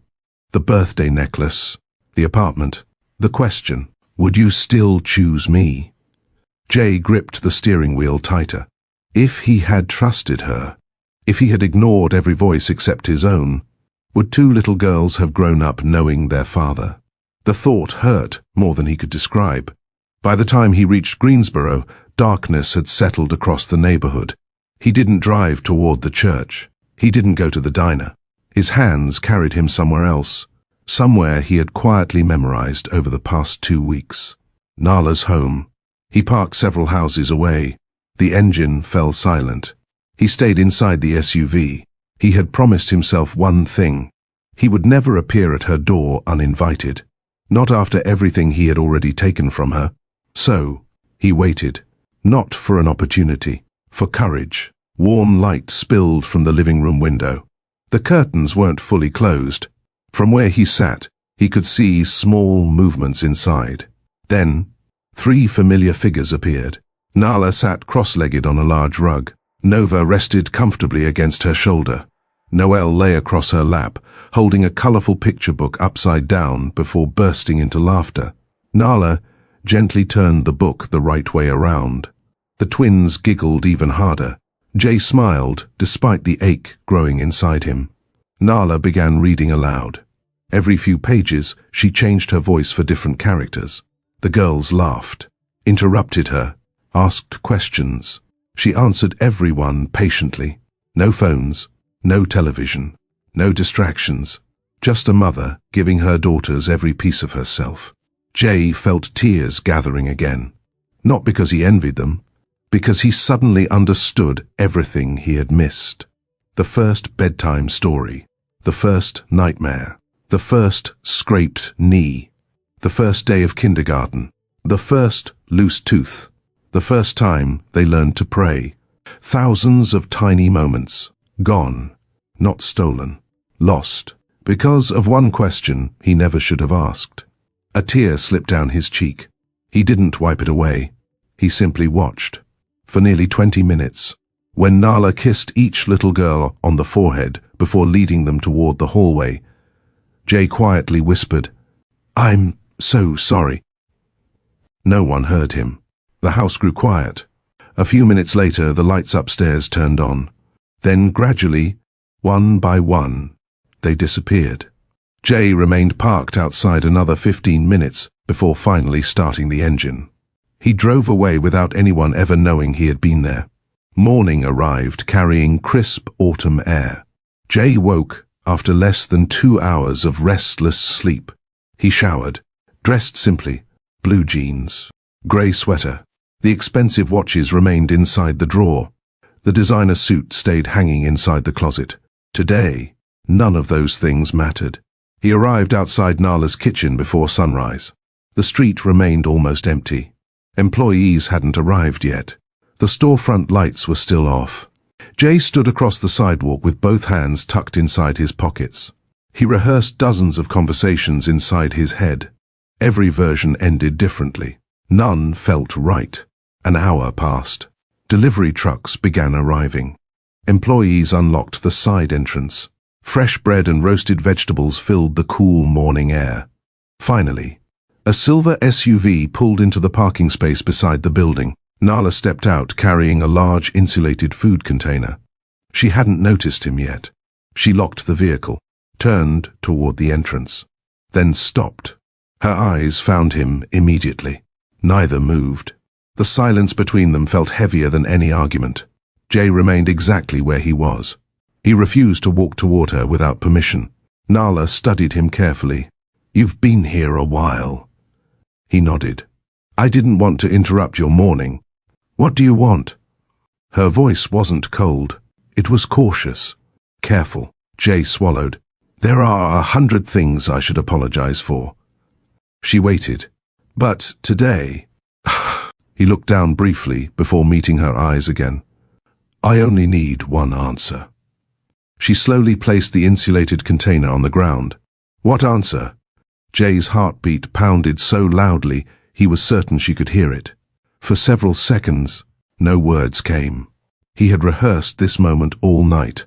Now everything disappeared. Only the truth remained. He finally spoke. "The girls." Nala's expression changed almost instantly. Not anger. Recognition. She had known this moment would eventually come. She simply hadn't known when. "What about them?" His voice trembled. "How old are they?" "You already know." "Please, I need to hear you say it." She looked away toward the quiet street. "They turned 5. Jay closed his eyes. Every calculation returned, every memory, every date, every missed year. He opened them again. His voice barely rose above a whisper. "My last day with you was just before that." Nala didn't answer. She didn't have to. The silence said, "Enough." Jay took one careful step forward. Only one. "I've counted the dates." She remained still. "I checked them again." Nothing. And again. Her fingers tightened around the handle of the food container. Jay searched her face. There was only one question left, the one he feared, and desperately needed answered. A slow breath escaped him. Well, he could feel his entire future balancing on a single sentence. His eyes filled. "The twins?" His voice broke. "Are they mine?"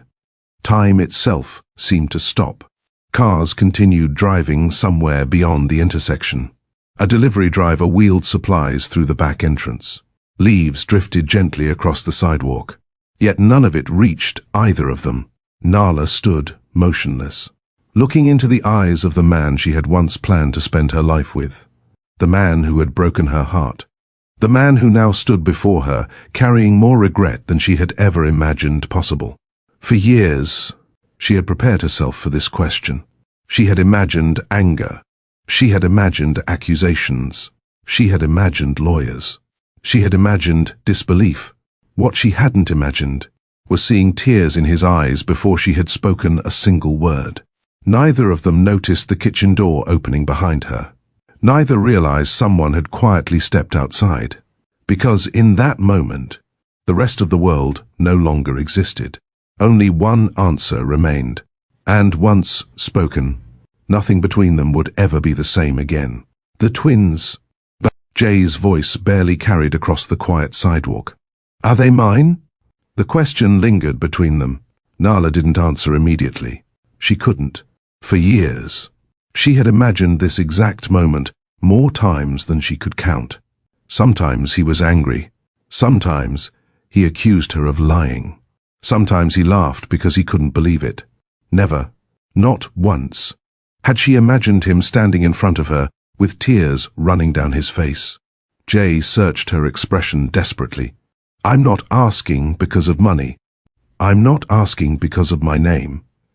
My company's, my reputation." He slowly shook his head. "None of that matters." His voice cracked. "I just need the truth." Nala lowered her eyes. The insulated food container still rested beside her feet. Employees had begun arriving through the back entrance, greeting each other as they carried supplies inside. Neither she nor Jay noticed. For them, the rest of the world had disappeared. Finally, she spoke. "Yes." One word. Quiet, gentle, certain. "Yes." Jay didn't move. He simply stared at her, as though his heart had heard the answer before his mind could understand it. His lips parted. No sound came. His knees weakened, just enough that he instinctively reached for the hood of a nearby delivery van to steady himself. His breathing became uneven. "My daughters?" He whispered the words as though saying them too loudly might somehow make them disappear. "My daughters." Another tear rolled down his face. This time, he didn't even try to hide it. He closed his eyes. 5 years. 5 birthdays. 5 Christmas mornings. 5 first days of school. 5 bedtime prayers. 5 years of laughter.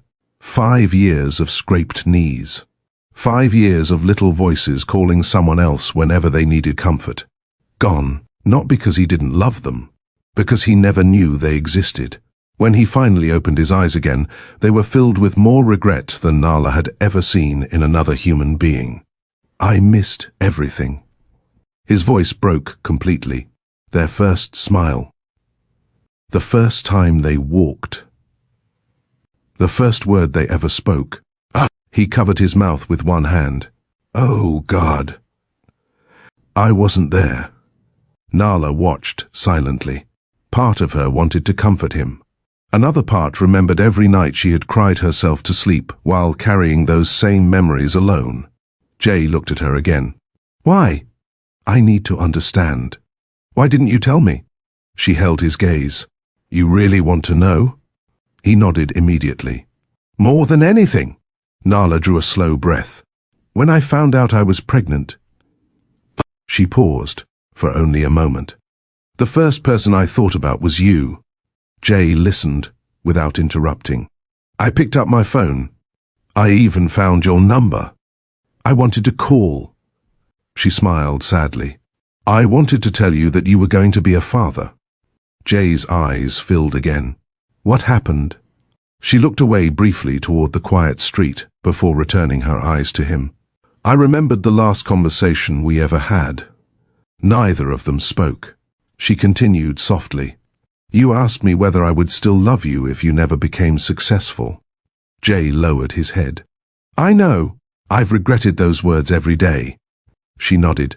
"I believe you. But at that time, they were still the last words you gave me." She took another breath. "So, I asked myself a question." Her voice remained calm. "If the man I loved believed I wanted his future, would he believe this baby wasn't another way to reach it?" Jay shut his eyes. Every sentence landed exactly where it deserved. He remembered the investor dinners, the conversations, the warnings, the fear. He remembered allowing complete strangers to shape the way he looked at the woman who had never once given him a reason to doubt her. "I wouldn't have..." he whispered. Nala looked at him carefully. "What?" He struggled to continue. "I don't think..." His throat tightened. "I don't think I would have believed you." The words hurt more than anything else he had admitted in years. Nala slowly nodded. "I reached the same conclusion." Silence settled between them. Not an uncomfortable silence. A truthful one. For the first time since seeing each other again, neither of them was hiding behind anger. Only honesty remained. Jay looked toward the ground. "I failed you." "No," Nala answered gently. "You failed yourself first. Everything that came afterward came from that." He couldn't argue. She was right. Every terrible consequence had begun the moment he chose fear over trust. Jay looked back up. "I've apologized before. But now I understand something." She waited. "I wasn't apologizing for what I actually did." He swallowed hard. "I wasn't just wrong. I abandoned the woman who believed in me before anyone else did." His voice softened, and without even knowing it, "I abandoned my daughters too." Nala felt her eyes sting. Those words carried no excuses, no attempt to shift blame, no effort to explain away the past, only responsibility. It was the first time since their breakup that she heard the man she had fallen in love with instead of the frightened man who had pushed her away. Just then, the front door of Nala's kitchen opened. One of her employees stepped outside carrying a clipboard. "Nala?" She stopped after noticing Jay. "Oh, I'm sorry." I didn't mean to interrupt. Nala quickly composed herself. I'll be inside in a few minutes. Take your time. The employee quietly returned indoors, gently closing the door behind her. The street became silent once more. Jay looked at Nala. I know I have no right to ask for anything. I know trust isn't something I deserve. He wiped his face slowly. But, if you'll allow me... But he hesitated for only a second. I'd like to know everything. About them. Their favorite colors. Their favorite bedtime stories. What makes them laugh? What scares them? What dreams they have? His voice trembled again. I can't get those first 5 years back. But, he looked directly into her eyes. Please don't make me lose the rest. Nala searched his face. For the first time in nearly 7 years, she didn't see the ambitious young businessman who had doubted her. She saw a father discovering in the most painful way imaginable that the greatest loss of his life had never been love. It had been time. Nala didn't answer immediately. She looked through the large front window of Nala's kitchen. Inside, her employees had already begun preparing for the day's catering orders. Mixers hummed softly. Fresh bread came out of the ovens. Someone laughed near the prep station. Life continued moving, just as it always had. She slowly picked up the insulated container she had placed on the sidewalk and set it on a nearby bench. Then she turned back to Jay. If you're asking to know about the girls, she spoke gently, then you deserve to know everything. Jay nodded once. I do. She folded her hands together. The night we broke up. I went home believing you'd call.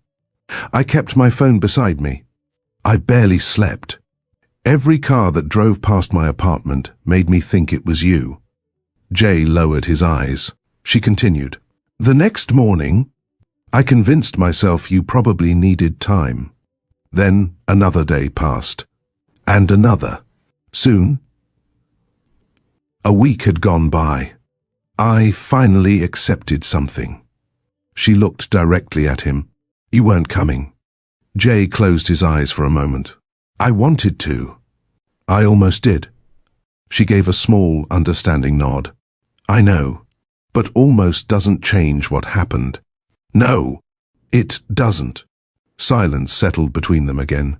This time, neither tried to escape it. Nala looked toward the quiet street before continuing. When the doctor told me I was pregnant, I cried the entire drive home. Jay whispered, I wish I'd been there. So did I. She smiled sadly.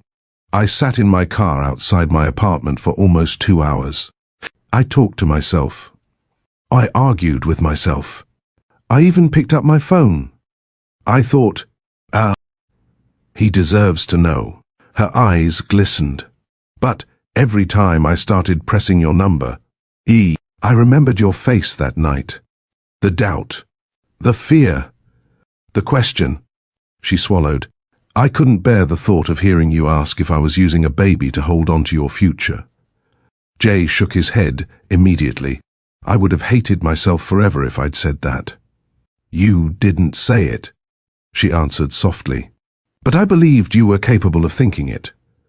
And, honestly, she looked at him with quiet honesty. I wasn't wrong. Jay couldn't respond, because she wasn't. The pregnancy wasn't easy. Nala's voice remained steady, though each memory carried its own weight. I was sick almost every morning. I kept working because I couldn't afford not to. I served tables until my feet hurt so badly. I'd sit in my car afterward and wait for the pain to settle before driving home. Jay looked at her in disbelief. You worked through all of that? I had bills. She smiled faintly. The rent didn't disappear because I was expecting.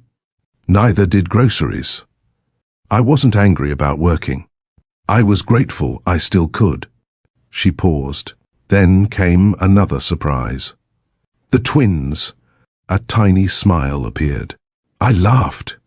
Then I cried. Then I laughed again. Jay smiled through tears. That sounds like you. She nodded. I remember asking the ultrasound technician if she was absolutely certain. When she showed me the screen, I realized God had trusted me with 2 little lives instead of 1. I was terrified, but I also knew I couldn't spend another minute feeling sorry for myself. So, I started planning. She looked through the bakery window where one of her employees waved before returning to work.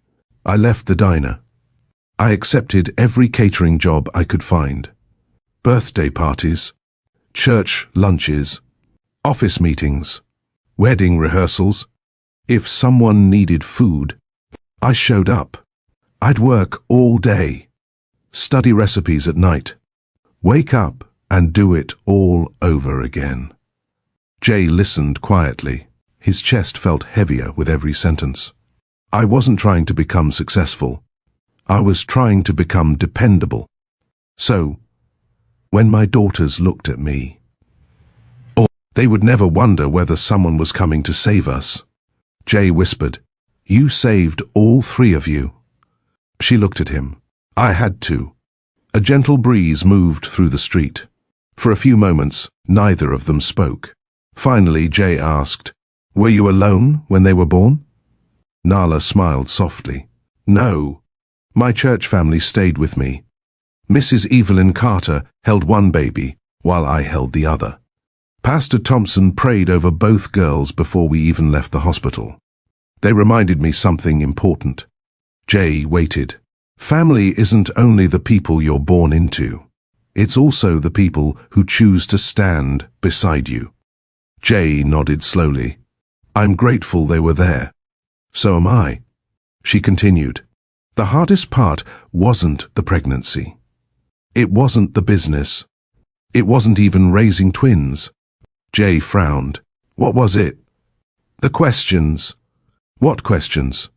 She smiled sadly. "The ones children eventually ask.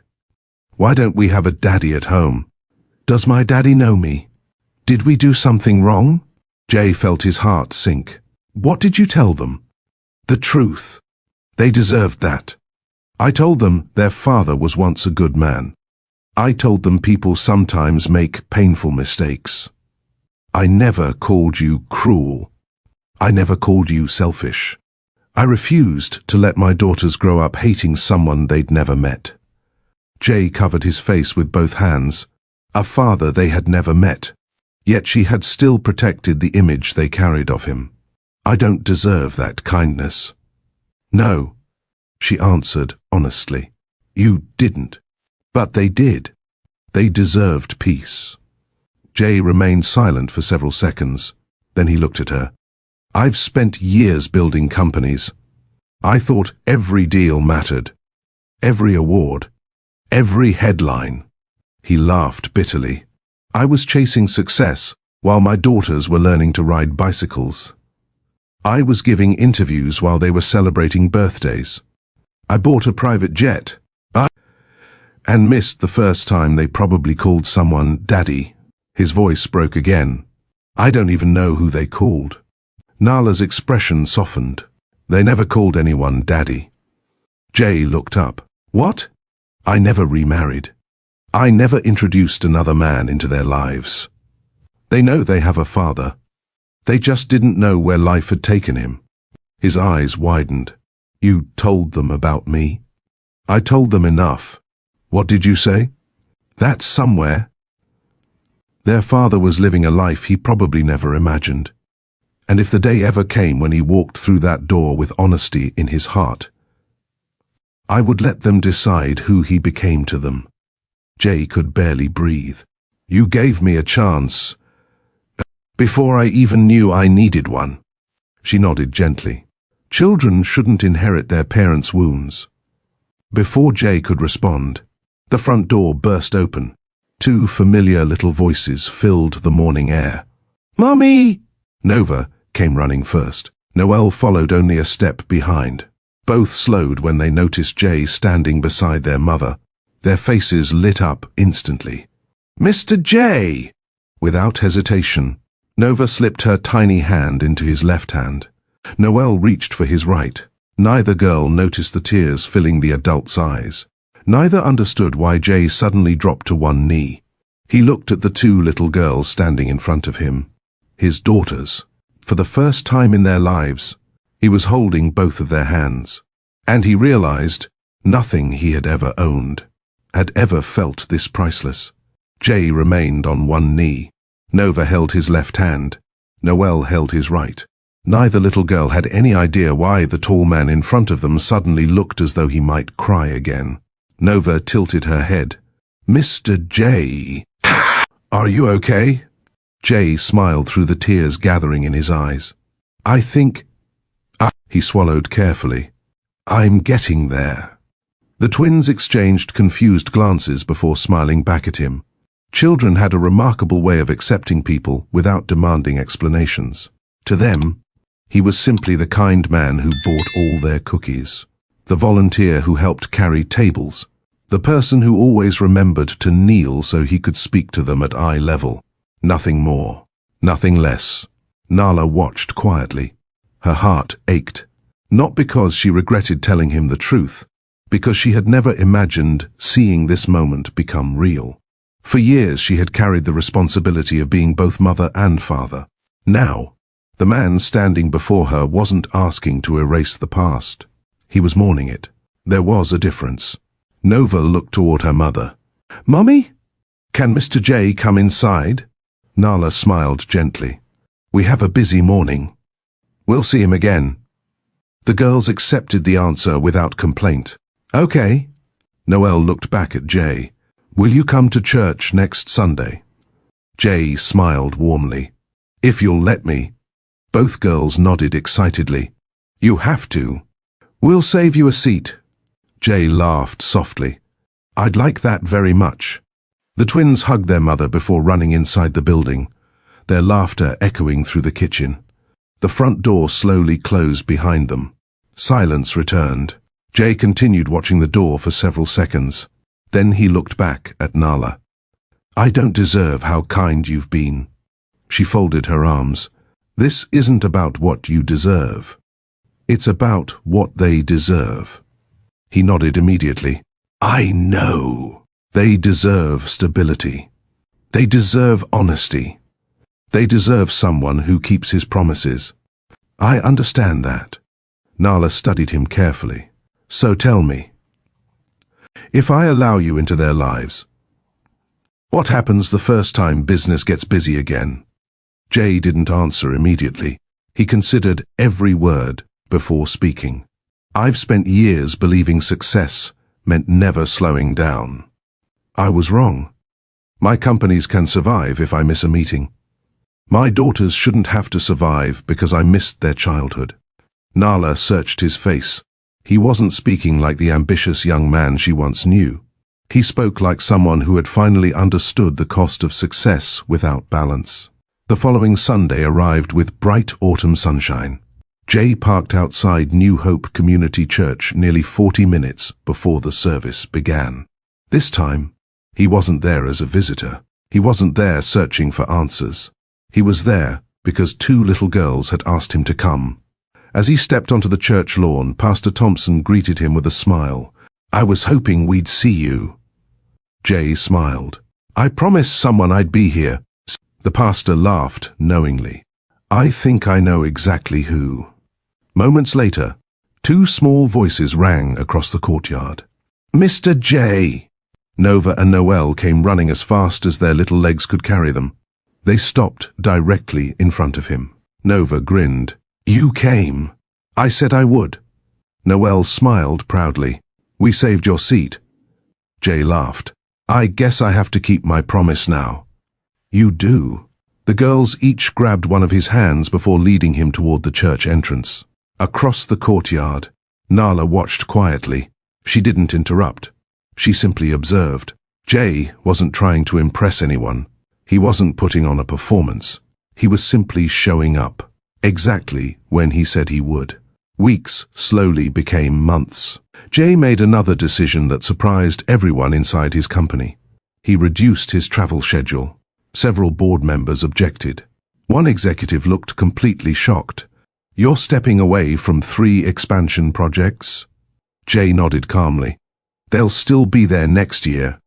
This could affect growth." He smiled. "So be it." The executive frowned. "I don't understand." Jay closed the meeting folder. "For years I believed my greatest investment was my business. It isn't." Without another explanation, instead of spending every evening in airports, Jay began spending afternoons in Greensboro. Some days he picked Nova and Noelle up after school. The first time he arrived, both girls ran toward him carrying oversized backpacks.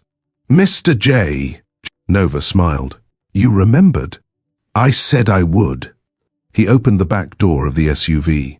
"So, how was school?" Noelle climbed inside. "I got every spelling word right." Nova laughed. "I only missed one." Jay smiled. "Sounds like I should celebrate with ice cream." Both girls cheered. "Yes!" As they drove through Greensboro, the girls talked almost the entire way home. They told him about classroom pets, art projects, favorite teachers, friends who traded sandwiches during lunch. Jay listened to every story. He didn't check his phone once. He didn't answer business calls. His assistant quickly learned a new rule. After 3 o'clock in the afternoon, only family emergencies reached him. Everything else could wait. One rainy Tuesday evening, Jay arrived carrying a large paper bag. Nova opened the door before Nala could. "Mr. J," he smiled. "I brought something. What is it?" "You'll have to help me find out." The girls hurried into the dining room. Inside the bag were cookie ingredients. Flour, chocolate chips, vanilla, brown sugar. Nova looked confused. "We're baking?" Jay nodded. "I've never been very good at it." "So?" He smiled sheepishly. "I was hoping 2 experts might teach me." The girls burst into laughter. "We're experts?" "You certainly are." Nala leaned against the kitchen doorway, quietly watching. For the next hour, the kitchen became wonderfully chaotic. Flour somehow covered the counter. Chocolate chips disappeared faster than they reached the mixing bowl. Nova accidentally cracked an egg onto the floor. Noelle laughed so hard she nearly dropped the measuring cup. Jay laughed with them. Not once did he become frustrated. When the cookies finally came out of the oven, they looked nothing alike. Some were too big, some too small. One had somehow become almost square. Nova looked worried. "They don't look perfect." Jay picked up the odd-shaped cookie first. He took a bite, then smiled. "I've had cookies made by professional chefs." He looked at both girls. "These taste better." "Really?" "They do." "Why?" Jay looked at the tray, then back at them. "Because we made them together." The twins smiled proudly. Across the room, Nala quietly looked away. Not to hide tears, to hide hope. Because for the first time since the day she walked away from him, she wasn't imagining who Jay could become. She was watching it happen. One promise, one afternoon, one ordinary moment at a time. And she realized something she had spent years refusing to believe. Trust wasn't returning because of words. It was returning because every single day he chose to stay. Spring arrived quietly. The cold autumn mornings that had first brought Jay back to Greensboro had given way to warm sunshine, blooming dogwood trees, and longer evenings filled with children playing outside until the streetlights flickered on. Nearly 8 months had passed since the morning Nala answered the question that changed all of their lives. Not once during those 8 months had Jay broken a promise. If he told the girls he would be there, he was there. If he promised to attend a school program, he arrived before anyone else. If he said Saturday belonged to them, no business meeting ever took its place. The people who worked for him noticed the difference. So did the board of directors. One afternoon, Daniel Foster smiled as he watched Jay close his laptop before another executive meeting had officially ended. "You've changed." Jay slipped his notebook into his briefcase. "I hope so." Daniel laughed. "No. I mean, your priorities. You used to be the first person here, and the last person to leave. Jay smiled. I remember. So what happened? Jay thought about the question for a moment, then answered honestly. I spent years building a company. I almost forgot to build a life. Daniel leaned back in his chair. I've known you a long time. I don't think I've ever seen you happier. Jay looked toward the family photograph resting inside his briefcase. A photograph taken after church 3 weeks earlier. Nala stood beside him. Nova sat on his shoulders. Noel wrapped both arms around his waist while laughing at something Pastor Thompson had just said. It wasn't perfect, but it was real. He smiled. I finally learned what success feels like. Life inside Nala's kitchen had changed too. The business continued growing. Schools renewed their catering contracts. Churches recommended her to neighboring communities. Local businesses scheduled events months in advance. She finally hired a full-time kitchen manager, for the first time since opening the company. She wasn't carrying every responsibility alone. One afternoon, Mrs. Dawson stopped by after lunch. She looked around the busy kitchen before smiling proudly. I remember when all of this fit inside your apartment. Nala laughed. So do I. You've built something beautiful. Nala looked around the kitchen, then quietly answered, I didn't build it alone anymore. Mrs. Dawson followed her eyes toward the back loading area. Jay had just finished loading delivery boxes into one of the company vans. His sleeves were rolled above his elbows. Flour covered one side of his sweatshirt. Nova and Noel stood beside him, placing napkins into delivery baskets while taking their jobs very seriously. Mrs. Dawson smiled knowingly. He looks different. Nala nodded. He is. What changed him? Nala watched Jay laugh as both girls insisted he had packed the boxes in the wrong order. He finally stopped trying to prove himself and started living differently. Mrs. Dawson gently squeezed her shoulder. I always believed the man you loved was still in there. Nala smiled quietly. So did I. I was just afraid I might never meet him again. One Saturday afternoon, New Hope Community Church hosted its annual Family Appreciation Picnic. Exactly 1 year had passed since the festival where Jay first met Nova and Noel without knowing who they truly were. The church lawn looked almost identical. Children chased bubbles across the grass. Families unfolded picnic blankets beneath the trees. Music floated through the warm afternoon air. Jay stood beside the barbecue grill wearing an apron that read, World's Okayest Cook. Nova laughed every time she looked at it. You should get one that says, Best Dad. Jay smiled at her. I haven't earned that one yet. Noelle immediately shook her head. Yes, you have. Her simple answer caught him completely off guard. He knelt until they were eye level. What makes you say that? She smiled with complete certainty. Because you're here. Nova nodded. You will always come. Jay felt emotion rise inside him. For a second, he couldn't trust himself to speak. He simply opened his arms. Both girls ran into them without hesitation. He held them close. Not because he was afraid they would disappear.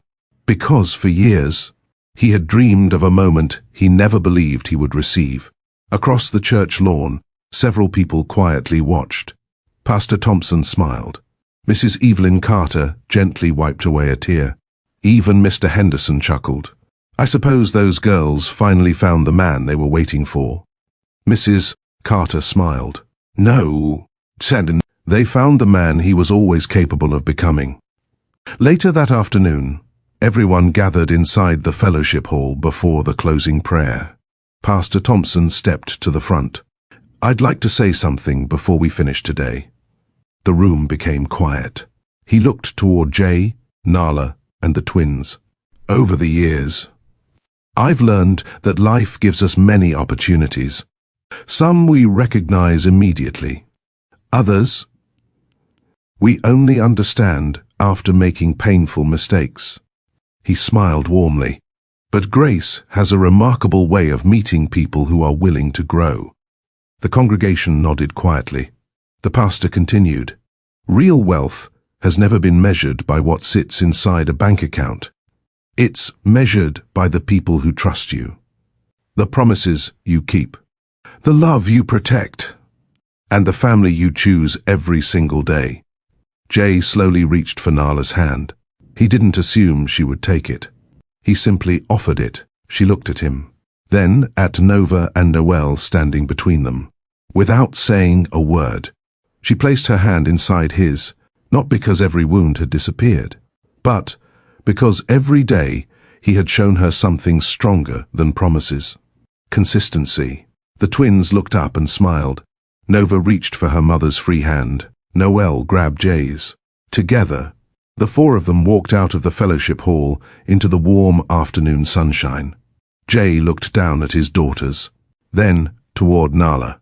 Finally, he looked up at the clear Carolina sky. Years earlier, he believed becoming a billionaire meant he had won. Standing there now, he understood how wrong he had been. Money had given him houses, cars, private jets, recognition. It had opened doors he once believed impossible. But none of those things had waited for him after a difficult day. None had laughed when he burned cookies. None had wrapped tiny arms around his neck. None had looked up at him and simply said, "Because you're here." That was wealth. The kind no stock market could measure. The kind no business deal could purchase.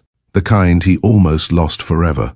He smiled, gently squeezing Nala's hand. "I spent years searching for the richest life imaginable."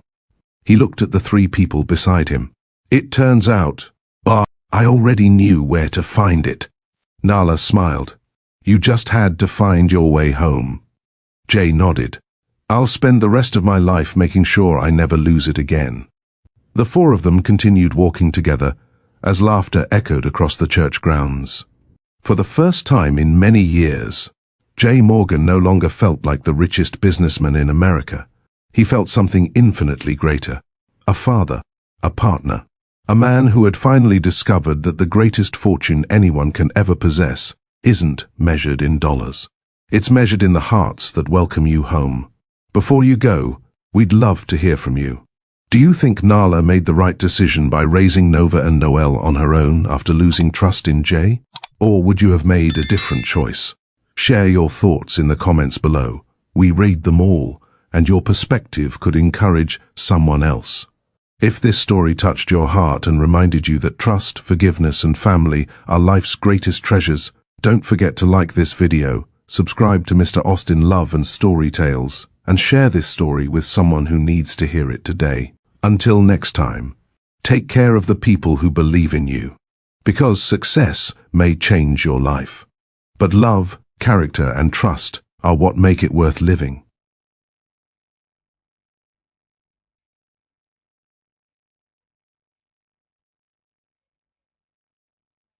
If you enjoy American Love Stories, please consider subscribing and comment what you need next. And love you all from Mr. Austin.